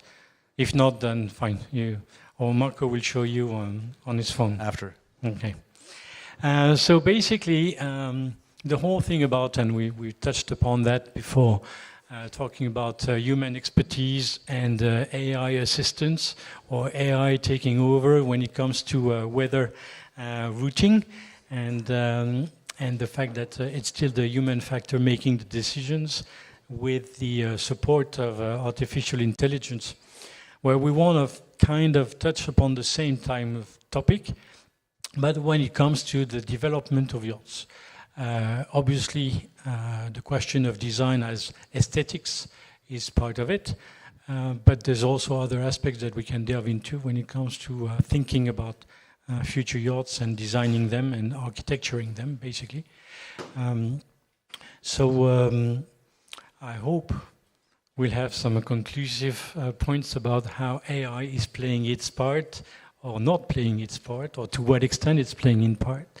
One of the things that we didn't talk about when it came to AI weather routing or the use of AI was whether at some point in races everyone will be using the same AI itinerary, so that basically is no longer a human decision made on what's the best route to win the race.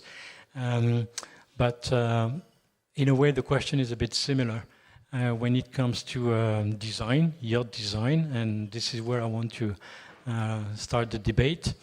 Will at some point everything done will be done by AI or supported by AI, and we'll have the same standardization of everything when it comes to yacht design and development? Initial thoughts, gentlemen. Who wants to start? I think Gilles wants to start. Thank you, Espen.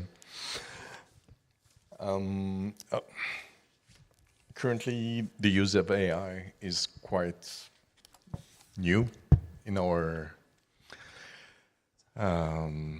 general use of the design, and the learning curve of AI is quite steep. So I think that currently what we can do with the AI, or what we have been able to test in AI just few months ago, is not representing what we can do today, and definitely what we will be able to do in few months. So, but it's already making a difference? Not yet, because we are still benchmarking AI. We can use AI as a tool. It's not yet fully integrated into the creative process. So it can be part of it, ideally for iteration. But the AI is not yet something that you can use from scratch. And definitely this is something that we have to give a frame to the AI to work properly.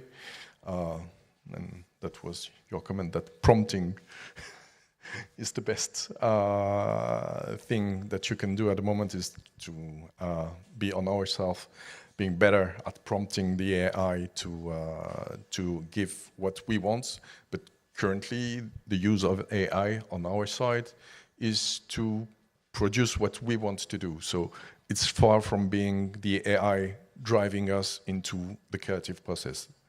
It remains, for the moment, a tool that we use as many other digital tools, maybe a bit more powerful. But for now, at least, it's not the creative tool which is leading us to a solution.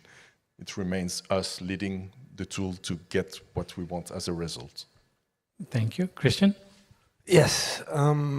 We are a small company, so we started using AI about a year ago, slowly but surely.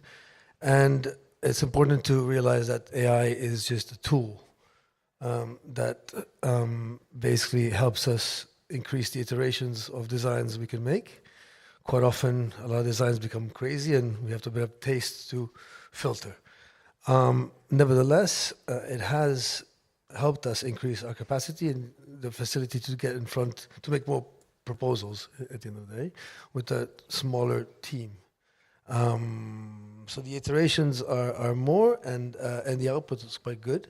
But again, you need to ask the right questions and know what you are designing and for whom you're designing in order to select the right iteration to then develop further, right? But for us, it's become fairly integral, mostly now for initial presentations and concepts. Once the concept goes to contract or to build, then it's a different game. Thank you. Espen? I pretty much concur with what's been said here. With one distinction I would like to make, that it is for sure another tool in the toolbox, which can be a catalyst to interesting ideas, and which can accelerate the ideation process, particularly in the early stages of a project. But for the moment, it only draws pretty pictures, if you like. It doesn't address the real fundamental thing about design, which to me is not what it looks like, but how does it address the functionality of the design. And that to me is the very basic of design. You know, it's not about what it looks like. You can always sort that one out. But to my knowledge, as I know today, AI does not help us in functionality. And that is a domain where I would like to see it develop more. But I think it is a space where things are evolving very fast, and I'm sure that eventually it will reach also the level where we can actually have an interesting conversation and exchange anything from optimizing vertical circulation, staircases, trunking, to optimizing structures and so on, as well as functionality of living on board, access to the boat, to all the places you need to access, and so on and so on. There's a lot of very naive images being produced when you ask the prompt, design me a nice yacht. It bears no, most of the case, it does bear no relationship to reality. It's just a pretty image. And so it's very important that we all remember that, and that we take it for what it is, and we should always be very critical of what it produces and review it and retouch it, and I think also be very open about it to your clients, that hey, we're using AI here to get things going quicker, but it is just another tool in the toolbox which may eventually evolve into something much more interesting, but for now this is what it is, I think. For now, so the question right, in a way is evolving space. What do you anticipate or don't anticipate or think about how things are evolving fast enough, or AI is learning fast enough to be able to not be there only for the initial renderings and concept ideas that you put forward, or you may put forward if you decide that, okay, fine, it looks good, but we'll get to a stage where the implementation of AI into the functionalities will actually make it even faster. I mean, I think a space where it's more the engineering of the yachts, like stability analysis, damage stability analysis, which is pretty complex stuff. It can be have a huge impact, I think. Hydrodynamic initial analysis can be done, I think, much faster. But again, in the beginning, one would have to be very careful and check the numbers, make sure that it's realistic. But to spotting trends and doing parametric analysis of different hull forms, we're doing something right now with catamarans and looking at the spacing of the hulls in between, the distance between the two hulls, and the effect of that on speed and trim at various speeds. And dynamic trim, this is stuff that we were going to redo it after we'd done our study with AI to see if it's if the results concur. But one has to be very skeptical in the beginning. This is the very early days of AI, and I think with like everything, just take it for what it is. I don't think it's a final solution to anything. So practical, but not into the creative process that much yet. It's like with everything today. One has to be so careful what one reads, and the news, the media, be very critical to everything, and then use it with that in mind. Okay, well, Marco, since you were digital yacht of the week, and I'd like to have your thoughts on that, because obviously we've got a very established view. Yeah. It's an honor for me, first of all. I pretty much agree with what they said. In my experience, in my didactical studies, I've used AI, but we have to frame AI to generate and not to create. It's actually different, because in the same amount of time that a designer can take a pencil and a piece of paper and sketch 2, 3, 4, 5 purposes, AI can do the same in 5 minutes, but with hundreds of proposals. But not all the hundreds of proposals are valid, are correct, are functional, are aesthetically beautiful. So we have to draw a line. AI cannot do the work for us. It's a very powerful tool for now, but tailor-made it and custom the AI, train the AI with correct prompts. It's actually the game changer. AI itself cannot do the job for us. It's gonna change the design process, maybe, not now, maybe. In a couple of years, I think, even less, a good designer would be those one who can dominate the AI as well his own abilities. So another tool in the toolbox, as Espen was saying, it's actually in a very correct definition. Generate, refine, modify, create some render to fast visualization with the client. That is actually absolutely powerful. Right now, in this state of art right now, that's what me personally as a designer use AI for. And then let's see what's going to happen in the future. So it basically helps you develop new iterations and new ideas. You've got an idea, you can actually turn it into something that's visible using AI as a tool. Isn't that one of the consequences could be that your clients, yacht owners, two things, will be expecting a lot more propositions to start with, and will themselves be wanting to use AI to say, oh, see, this is what ChatGPT has done for me, can you do that? And having a lot more involvement in the creative design process, because access to these tools is more widespread. So basically 2 questions in one here. What's your thoughts? If I may, I think that it's very true what you say. Clients will start prompting and trying to design their own yachts, and I think that will just make it very evident that our roles as designers is a role of advisors, and our role will be more critical in providing that good advice that, okay, what you see here is nice to look at, but what about this, what about that, how do you do this, how does that work? And to provide good advice is, as I always see it, is a very important part of our job. And that leads on to something else we haven't talked about, because AI implies that everything will be digital, and the human aspect of things are kind of being removed from the process, and I think that will not happen. I think if there's one thing that most of the yacht owners who go into designing and building bespoke yachts, they enjoy the process. They like that exchange between the designers and themselves, and that's something I don't think you will ever want to remove, neither they or us, I think. So that's a very important aspect of it, I think. Christian? I think to add to what Espen's saying is, AI can't decipher taste or technical knowledge, and that's our role, and communicate that information to the client. The client, of course, will come along with some designs. It's, again, our role to advise it and to welcome it. It's part of the inclusive process that quite often we enjoy. Sometimes it has a drawback when it comes to production and yard discussions and integrations as the builds go on. However, yeah, it's important to accept the technology and be honest and open with the clients and how we use it. Gilles? Yes, to re-emphasize on the fact that as designers, we work on a strong technical base, and which are ruled basically by the law of gravity and some physics. And as long as the AI will not reinvent that part of the wheel, a yacht will always, most of the time, look like a yacht.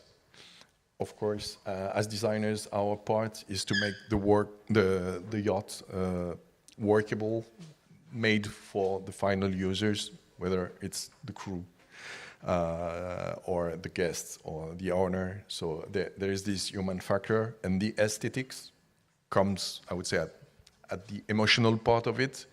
But as designer, it's just not small, but one part of our job as designers. AI for the aesthetical part will just remain small part of it. This is quite strong to say that for non-expert audience, a yacht from far, all yachts look kind of the same.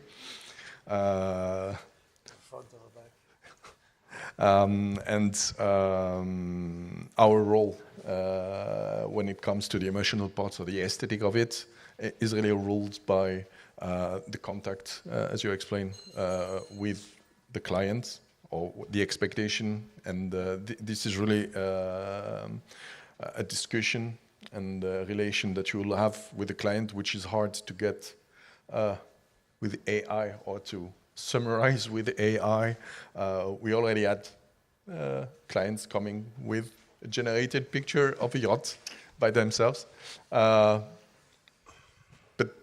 quickly in the discussion it comes that, okay, it cannot go that way. And definitely that's the human relationship between the designer and the owner is a strong relation that needs to be. Okay, so then let's shift a little bit to what I would call production yachts. The lower size segments, let's say around 24 meter, right? Production yachts really, whether you're talking about those we see at the Cannes Boat Show, I won't say any brands, but you can picture what I'm talking about. Do you think that then the development of AI on that part, going beyond the custom complex yachts as is written with Ocean, when you develop specific custom projects is one thing, but could that have an impact on the design and the aesthetics of smaller production yachts? Because ultimately, the level of detailing requests and technical aspects linked to the aesthetics of it could be done by artificial intelligence. I think once physics-assisted, generative design becomes better, that might drive some design to optimize form, flow, resistance. So we might have some prize ideas from what that can generate with the science introduced into the aesthetic. Up to now, I don't see it can help. Again, iterations and layouts within the confined spaces, but at the end, it's the same. Designing a rowboat to a big yacht, the principle is the same. So you don't see the impact being as strong as what we can see probably in the interior design sector for houses, where lots of people have become interior designers and use AI because there's less obviously complexity maybe in a house than in a yacht. I don't know, but is that something that you can see some more impact on the creative process side? Well, if I may say, as Christian said, I think the creative process of designing a 12-meter boat or a 120-meter boat is pretty much the same. If anything, it's perhaps a bit more challenging designing a 12-meter boat because the space management aspect of things is more critical. And again, the functionality of things are even more important. And that aspect isn't being addressed for the moment by AI. So I don't think it'll have a different consequences on the design of production boats for now. Again, I say for now, I'm not a specialist, but it is. We have some clients who work in AI who are behind some of the AI and they're so excited about, like, in 2 weeks the world changes for them, so that they are unbelievably enthusiastic about the pace of development, and that you'll wait and see another 2 weeks, there's something else coming out. And so I'm very cautious in trying to predicting anything. But for now, I don't think it'll be a huge difference between production boats, the influence of AI on production boats versus custom client-specific yachts. Perhaps the production process. Well, that's one thing that it would be great if AI could help with the production process, because that's the one big elephant in the room with these yachts. And the custom yachts takes a very long time to engineer and build, and that is something that hasn't really changed since for decades. I mean, it still takes the same time, if not longer, to build a 90-meter yacht as it did 30 years ago, although we are assisted with computer-aided design, engineering, and construction. And somehow we don't manage to build the boats faster or the yachts faster than we did 30 years ago.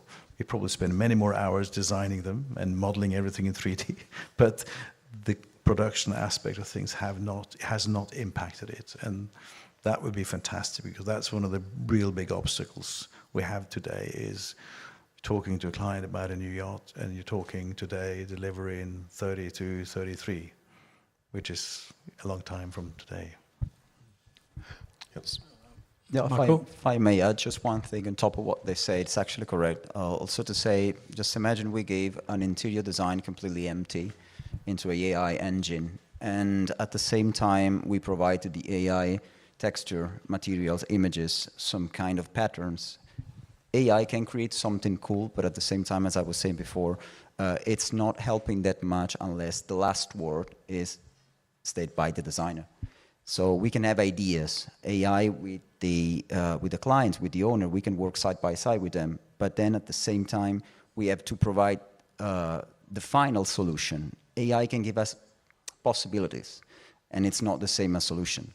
So at the same time, it helps us, but the last word is always human. Thank you. For now. Yes, about production yachts. Maybe AI forever. I'm going to challenge a few things of what you said.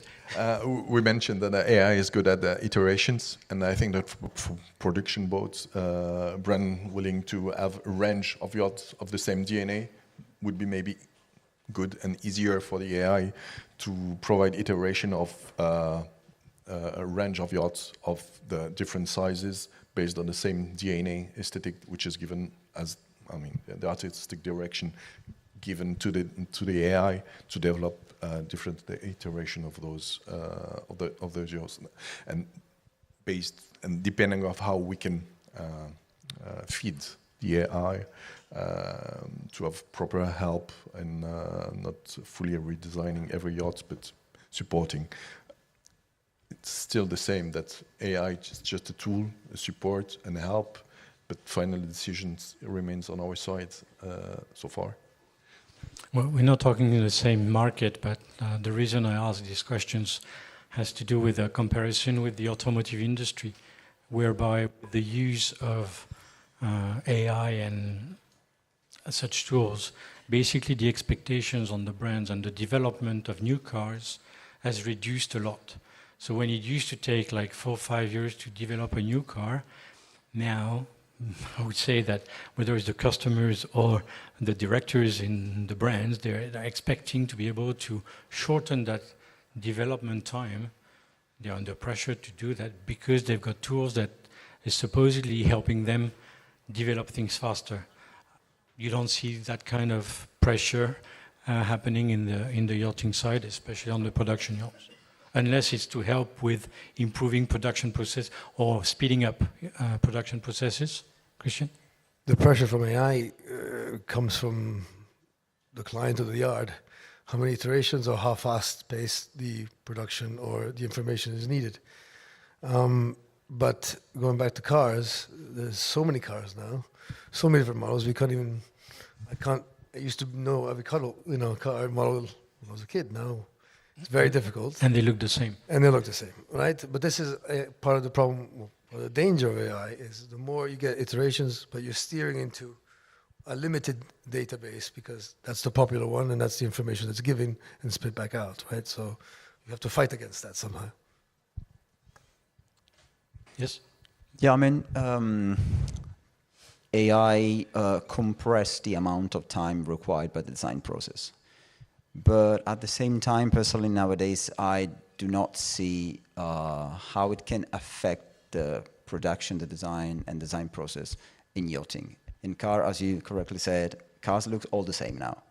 So you just basically give AI an existing cars and say just modify the headlamp and the rear or whatever, and it gives you a brand new model, but it's actually the same or very similar. So I think in the design, especially for shipyards, tailor the AI and make it custom to respect the brand DNA, the design DNA would be great to compress the time and create something that it's not similar to previous model or already existing models. Okay, thank you. And now I've got a tricky question. Obviously, there's been a lot of debates, issues, discussions about AI and intellectual property. So, what's your thoughts on the fact that, yes, you're using AI, doing iterations, and AI may bring in some nice concepts that then you obviously need to work upon to make them feasible. And then this same concept that you've developed might be used by somebody using AI and then changing what you said, a couple of things to make it his or hers and sell it to somebody, blah, blah, blah. How does that work both sides? You're using AI. What part of the IP will always remain yours? And if somebody is using AI that, because you've posted things on the internet, basically, AI learned from it and then turn it to somebody else's advantage, how do you think or react or feel about that situation and that complexity? AI is a tool, right? So design starts with intent. Intent is creativity and technical knowledge. So I think the IP will always remain with the designer in that respect. Now, whether, and the second part of your question, that's where the blurred lines are, and that's where it's very difficult to control. But that's always been an issue in any design. You have something that's similar, and then some people think it's exactly the same, some people think it's very different. It's perception. However, that is a possibility, and it's difficult to say this is the same design when a few things change, right? So it's a bit more complex, and I think it's, I'm sure there'll be some cases that will come up in the next couple of years. Yeah, ultimately the lawyers will still have some work, right? Even if supported by AI. Espen? Any IP lawyers in the audience? If not, perhaps you should ask ChatGPT or Claude or someone. It's obviously a very important aspect of the whole AI industry, and I don't really have an answer to that. It's you're sharing information and you're using other people's information. To what extent can you distinguish or not what's yours and theirs? It's a very grey field for now, I think. No, I just can emphasize on what you're saying. It's same. It's actually a creative. So part of the process, creative process, is also based on what we see, what we live, what we think. We may have to reassess how we look at IP in the first place. I don't know. It's. Okay. Well, then I'll give you a comparison with another industry to see whether it's something that talks to the yachting industry, the fragrance industry. There's no possibility to register, if you like, IP on a fragrance, because you change one single milliliter of one component and it's a different fragrance, right? So by principle, it's not possible to IP a fragrance, which is why you've got so many fragrance makers. You can IP the brand, you can IP the bottle, but the product itself, you can't really IP it. and you've got copies everywhere. What difference it makes when it comes to the value or the perception on the market, ultimately is the marketing, the brand positioning, and the visibility. Do you think that with AI and the possibility that ultimately everybody could actually steal some ideas easily and replicate them, making some changes, and then you have to fight for your IP, you're not sure you're going to win, will be a driver for, you have the big boys, big girls, established, who've got their brand, their image, and they will be the ones who actually will win that AI progress, or on the contrary, the opportunity for many to actually access the market will grow faster with AI, if you understand where I'm going. What are your thoughts? Will big names remain big names and grow bigger thanks to the use of AI, or will, on the contrary, okay, maybe big names will remain big, but you'll have a wider number of smaller names who've been using AI and possibly using IP that is not theirs to set themselves on the marketplace. What's your gut feeling about that kind of comparison? I personally think that it's a tool available for everyone. We were saying before, you have AI in the palm of your hand, so you can actually generate something in a couple of seconds. So for smaller firms or smaller design studio, for anyone else can design something, but the difference will be how you dominate AI, how you collaborate with it. You cannot just, small names or people who's not expert do not have experience. Experience is important. So that, I think the difference is there. You can use AI and try to make your name bigger or compete with the bigger ones, or you can try to steal or take inspiration, but at the same time create something out of nowhere with AI. It's not the correct way, and it's not the successful path to do something great. That's the difference. The big will remain the big if everyone in that area, like big names, can dominate and use and collaborate and work with AI. Okay. Any other question? If I may, I think that it gives the opportunity for smaller and younger designers to get their work out there. Whether the work is credible or not is another topic.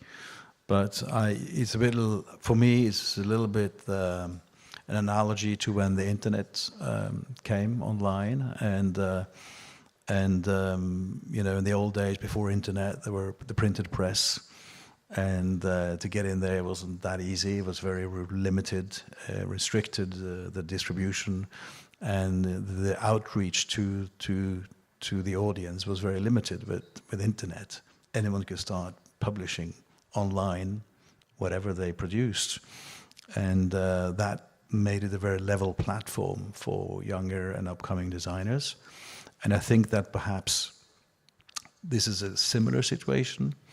And then it's up to the clients and the general audience to judge whether the work, you know. Yeah, it's a bit like content and fake news, right? Proper content can be IP'd and fake news, or content that is taken by AI, modified, and then published widely. That's right. But it opens up another aspect of AI, which is the confidentiality aspect, which is a huge topic. I think if you use it, you have to realize that your information, if you use it online, is being spread, and one has to be very careful when you're working on real signed projects, what you share or how you use it, so that most of us who work with builds and new builds, we have very strong NDAs, and we have to make sure we respect those by not sharing and using information in an AI environment. So again, it's more a tool for the very early phases of the ideation process and the creative process rather than further down, because you cannot take the risk of sharing confidential information. But you can pay. You can pay. There's ways of keeping your information private within the tools that you use in AI, right? You just have to make everyone aware of it. So it's important to have a policy in the office. And in our office, we're trying to setting up a strategy, common strategy for this, yes, so that...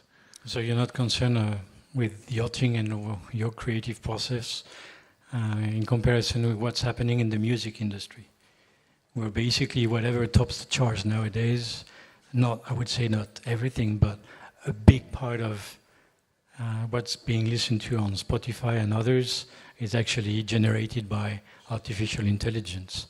And it works because people listen to it without even knowing that it's been generated by artificial intelligence.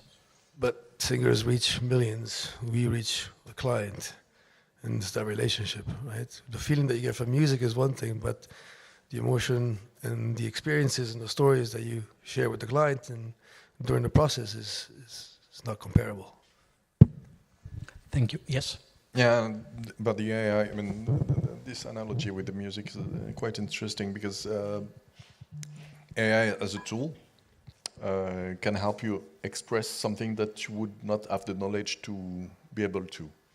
So in that sense, it's good because you do not necessarily have to have the perfect hand sketching skills or whatever, but you have something in your mind that the AI would be able to help you express. So somehow this tool can help you make things that you would not be able to do without. So the AI, but by this good approach of tooling or knowledge that you cannot have in terms of expression. So then I'm just talking about the aesthetical part of it. So the styling could be something great for someone who doesn't have the skills to express himself.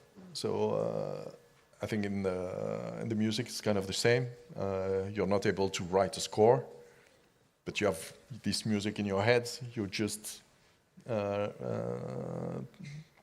put it on in the AI, and it brings instruments. You can even produce the scores, and so that could be a good way to express yourself. But design is not just about few lines. It's a lot more, and then this is the limit of AI. Thank you. Questions from the audience? We've got time for one or two.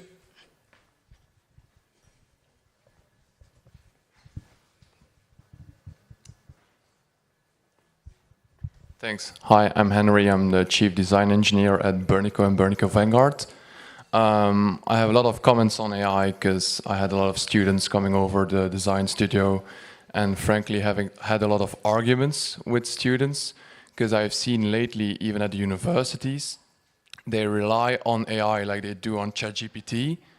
I have an idea, I have a nice prompt, sometimes 2 pages long, and then at the end the design is still crappy and like proportionally not correct, or you have air vents on the wrong spaces, whatever. But still, they endure in the idea that the AI is correct. So my question is, what's like your vision for like the next, or like in 2 years when you have a new stream of designers coming into your offices as well? Like, do you get them back on the standard modeling and designing practices first, or you let them work the way they have been taught now at university? Maybe also Marco is the youngest of the four, not to be rude or anything. What's Marco's vision on like the newest techniques you've seen as well? Well, thanks for the question. I can tell you my experience. I personally had teachers that clearly directly asked for a generative AI in project. The problem is if you stand with the first 5 or 10 proposals that AI give you, as you said, the result is crappy, is not correct, not even formally correct, it's not feasible, it's not doable. The future in a couple of years will be to find, in my opinion, a balance between what AI can give you and what you can give to the design. Because at the beginning of the process, you can use it as generative AI. You can use it, as they said, as iteration when you have already gave to the AI a sketch, a very good sketch, a design, whatever you want, and then start to refine and iterate, or at the end of the process to visualize. So I think I want to try personally in my design process a percentage of use of AI in space inside the design process, at the beginning, at the middle, at the end. So the balance between the designer and AI and the prompt, maybe not 2 pages long prompt, but prompting, it's actually quite important when we use AI, and find a balance, a perfect balance between this aspect will be essential. And I think also try to connect AI with whatever is part of the design process, CAD, 3D modeling, and everything that is necessary to build products, actually something. We need to try to implement the use of AI with that. I think, just to add to that, I think what's important is in a young designer needs experience in the studio, at the yard, and see how things are built. And then you see where the constraints come and you understand the manufacturing processes, and that makes you a better designer on the tail end, which then AI can help. And I would take that a step further and experience from being on the water, getting out on the boats, and just, that's not something AI could do for you. Just get out on the water, on the boats, sailing boats or power boats, and work as a crew. That's the best foundation you can possibly have, I think. And do internships in shipyards as well. Yeah, absolutely. Another question?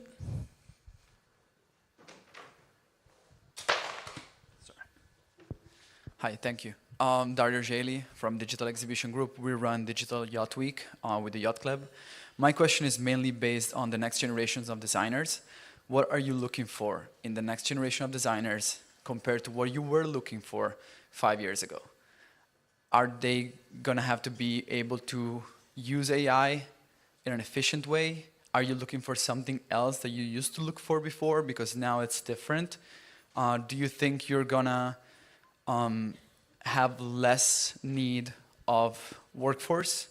Asking these questions just because in different areas we work in yachting and other verticals in design, and I do see many changes in the way the next generation is coming up, and brands and big companies are looking for them. Thank you.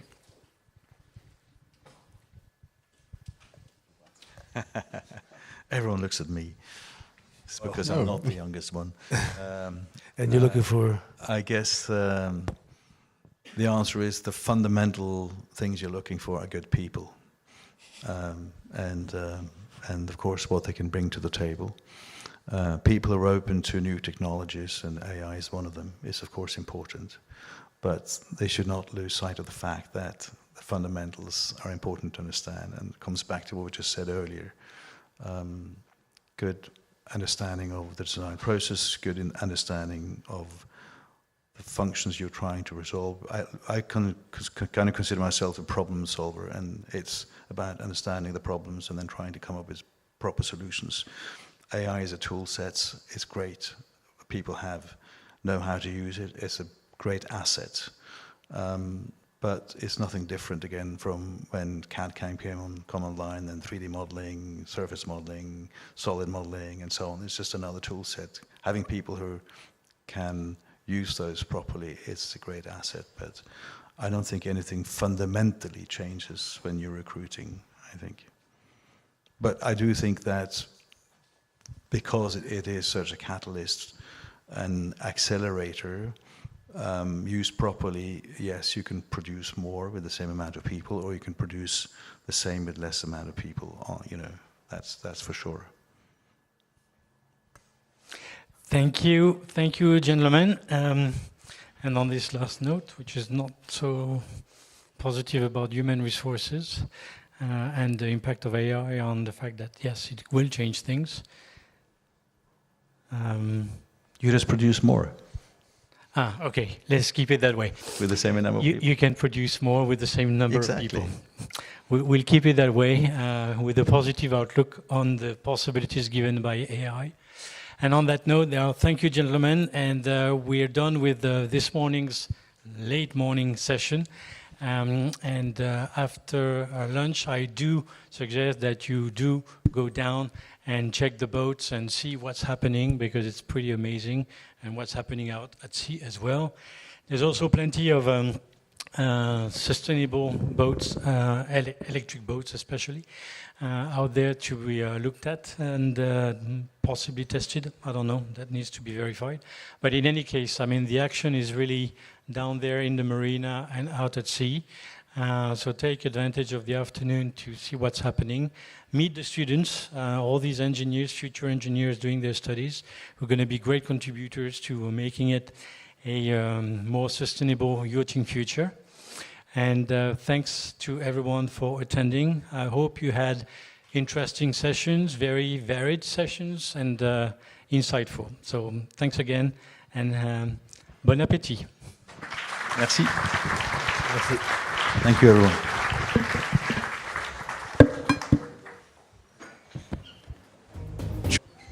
Crucial endeavor for a more sustainable maritime future. Reach out to us on the CNDEX website.